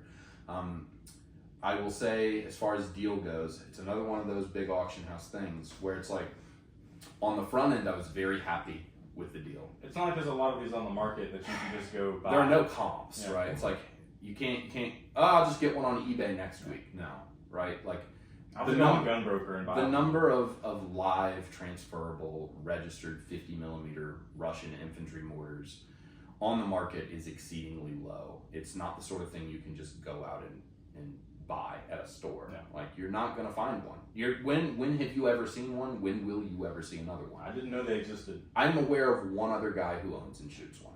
And like, I'm active in this community. I would love to meet some more people who own and shoot 50s. I know one guy in the contiguous United States who owns and shoots one. He's in Pennsylvania. Shout out, Josh, if you're watching this. Because he's been super helpful for me in terms of getting load data and being able to shoot this thing safely. Yeah. So shout out to Josh, he's the man, and I will pass on the knowledge that you've graciously bestowed upon me to future enjoyers of field artillery. Let's talk about the sight. Yeah. Sight is You mean a pull it off find in or and you of itself. want- Yeah, go ahead and yank it. I will tell you that the sights for these 50 millimeter Russian mortars are unobtainable. They don't exist. No. They're all missing. I've never seen a deactivated 50 millimeter or a live 50 millimeter with its sight. I've never seen a sight for sale by itself. They do not exist. There are none. This is in fact not a 50 millimeter Soviet infantry mortar sight. It is an 82. I think it is an 82. It's an yeah. 82 or 120. They use them on both. Not for these, is basically what we're saying. Yeah, this is not made for the 50 millimeter. However, the mounting interface is identical. It's Yeah. on the opposite side. So for the 88s and 120s, they mount up on the left. For the 50s, they mount up on the right. But you can overcome that with the range of adjustments that's present on the MS4 is the model 82 and 120 millimeter sight. You can overcome that swap with the range of adjustments that exists. We thought we were going to need an adapter, but we don't. We're able to get it to a usable location with just using the range of adjustments that exists on the optic. I'll tell you how I found this optic. These optics for the 82 and the 120 millimeter, you can't find them. They're not out there. I've seen like one or two, but they're extremely expensive. And not in stock, like they're old auctions, right? So these are not really obtainable. You're not going to believe this. I don't believe it. The statistical probability sitting here. The statistical probability of this happening, of me finding this the way that I did, is impossible. And I'm going to break tradition. I am going to give $1 amount because I have to. Right? This is a rare and expensive item if you can find one. I happened to find this on Facebook Marketplace on the south side of Jacksonville. As one does. As one does. I'm in the habit of once or twice a month getting on Facebook Marketplace and just searching a couple of keywords. Soviet, Russian, World War II, and I never find anything. I found this optic listed on Facebook Marketplace, south side of Jacksonville, and I almost couldn't believe it. It's gotta be fake. Because I saw the mounting interface and I was like, that looks like it'll go on my 50. No way to know. But I made a deal in principle with the lady who's selling it, and I drive down there to meet her, and I meet her at an address that's not an address, it's like a field. So already this is weird. And she sends her boyfriend, husband, I don't know, out to meet me, and they're living in this Winnebago out in a field. And I was like, this is a movie, this isn't real. Guy comes out of the Winnebago with the MS4 optic in its original case. And he's like, yeah, I think this is for like a rocket launcher or something. He's like, I don't know, it'll look cool on a shelf. I was like, buddy, you're not gonna believe this. I have the mortar. I just need the sight. He's like, what? He's like, that is so cool. I showed him a quick little video of us shooting it and made him an offer that frankly is pretty ridiculous. $30 for this MS4 mortar optic. And it came in the original case. It's in really good condition. The rubber's not dry rotted, not badly anyway. Glass is clear, and it mounts up to my mortar. The odds of finding a mortar optic that I can use, any mortar optic from some chick living in a Winnebago on the south side of Jacksonville are zero. And this happened on my birthday. I'm not making it up. Lee, back me up. This is how it happened. It really happened. Happened on my birthday. Went down there for dinner, picked up my mortar optic. I remember glorious seeing the pictures. victory. I was like, there's no way. Yeah, I saw it the next day. There's Glorious no way. victory. I picked it up that night on my birthday. When you came for my birthday dinner, Oh, Chris, it was Chris your knows birthday. surplus. Yeah, that was my birthday. Yeah, that was my birthday. surplus, And we picked up this mortar optic. Just a marvelous find. It mounts up. We're really excited to experiment with ranging and to actually use it. Could have been another Bubba. Yeah. So could have been a Cletus bring back. Cletus, I mean, yeah. Yeah, very, very well could have been. This is post-war. This would be like somebody probably brought this back from Iraq or Afghanistan, frankly, because a lot of that Soviet stuff made it over there. So that's my guess, is that this was in the Middle East, and that somebody bagged it. Oh, mine's fine. Yeah, bagged it and brought it home. It's mine now, and I'm going to use it because I have the mortar. Guys, 2024 has been a great year for collecting. It's going to be a tough one to beat. Before we sign off, let's talk 2025. Do you have a collector goal that you're chasing? 2025, 2026, sometime in the near to mid future, something you're chasing? I mean, I really hit a major mark this year getting to 1895. I thought it was going to take several years. I mean, of just trying to make something work, but I was able to get one in the bag. I mean, and I've got a lot of the just small arm stuff that I've been looking for. I've got quite a few more on the list, just rifles here and there that I just had my eyes on, stuff that I'd like to have to enhance my collection. I mean, I'd like to have some kind of destructive device, a mortar, or some kind of artillery. Or a launcher. A launcher. I would like to have... How about a Piat? Would you be into a A Piat? Piat would be really cool, man. They're strange. I don't understand them. Big spring. But big spring, make boom. There's a guy on YouTube who makes ammo for this and shoots it, so it can be done. Yeah, PI would be cool. I mean, and we've seen some go for not unbelievable prices. I think I think that was a fluke though. I don't think that they normally go as low as we saw. It's such a niche item, and they come up so often. It's hard to put a value on. If somebody asks you, "Hey, what's a Russian 50mm mortar worth?" It's like, "What do you got? What are you willing to pay?" Yeah. Because they're just that scarce. And on that token, like circling back, thought it was a pretty good buy.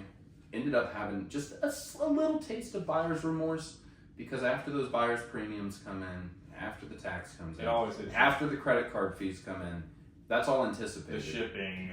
And I had expected the shipping to be high. I didn't expect it to be as high as it was because of the nature of this item. And this is a big, heavy piece of field artillery. Because it's a registered destructive device, it had to ship overnight. And that murdered my checkbook. I was very, very disappointed by the shipping quote. I tried everything I could to get them to reduce it. I said it couldn't be done. I had just a little bit of buyer's remorse after paying that shipping. And it went away the first time we shot this. The first time we sent live rounds through this thing, I forgot all about my buyer's remorse. Which there's video of on the channel. There's video on the channel. We sort of had it set up incorrectly. The base plate was scooting around on us a little bit. We had the base plate on backwards, and we also weren't sure if this thing was gonna detonate and frag out and kill us. So we used a remote fire system that Lee printed himself. We called it a finger saver, designed and printed. Worked to perfection. It's single use. We only used it once. But it proved the concept that this could be fired safely. I didn't want to be anywhere near it. The first time we touched the fired bomb that off, one round through that, it went great. And we were like, hey, let's do it. And we've been shooting and improving the process since. Better every time. So this is my 2024, and I've had a great year. I won Ian McCollum's SVT-40. I got my Degtyarev built. I got my PPSH running. I've got Mosin snipers with Brahma devices, but I think that this is impossible to beat, and it is the proper signature to close on. Thanks guys if you've stayed with us this long, and here's to 2025. Welcome back to Chris Knows Surplus. Full disclosure, I do not. Round 14, Lee presented a very nice offering, a Mosin 44 with a foldable bayonet, very slick, very nice. But then Nick comes in with the killing blow with the fucking Insanity mortar and optic 50mm. Have a good night. This gun looks like it would be owned by Obama's husband. What do you mean?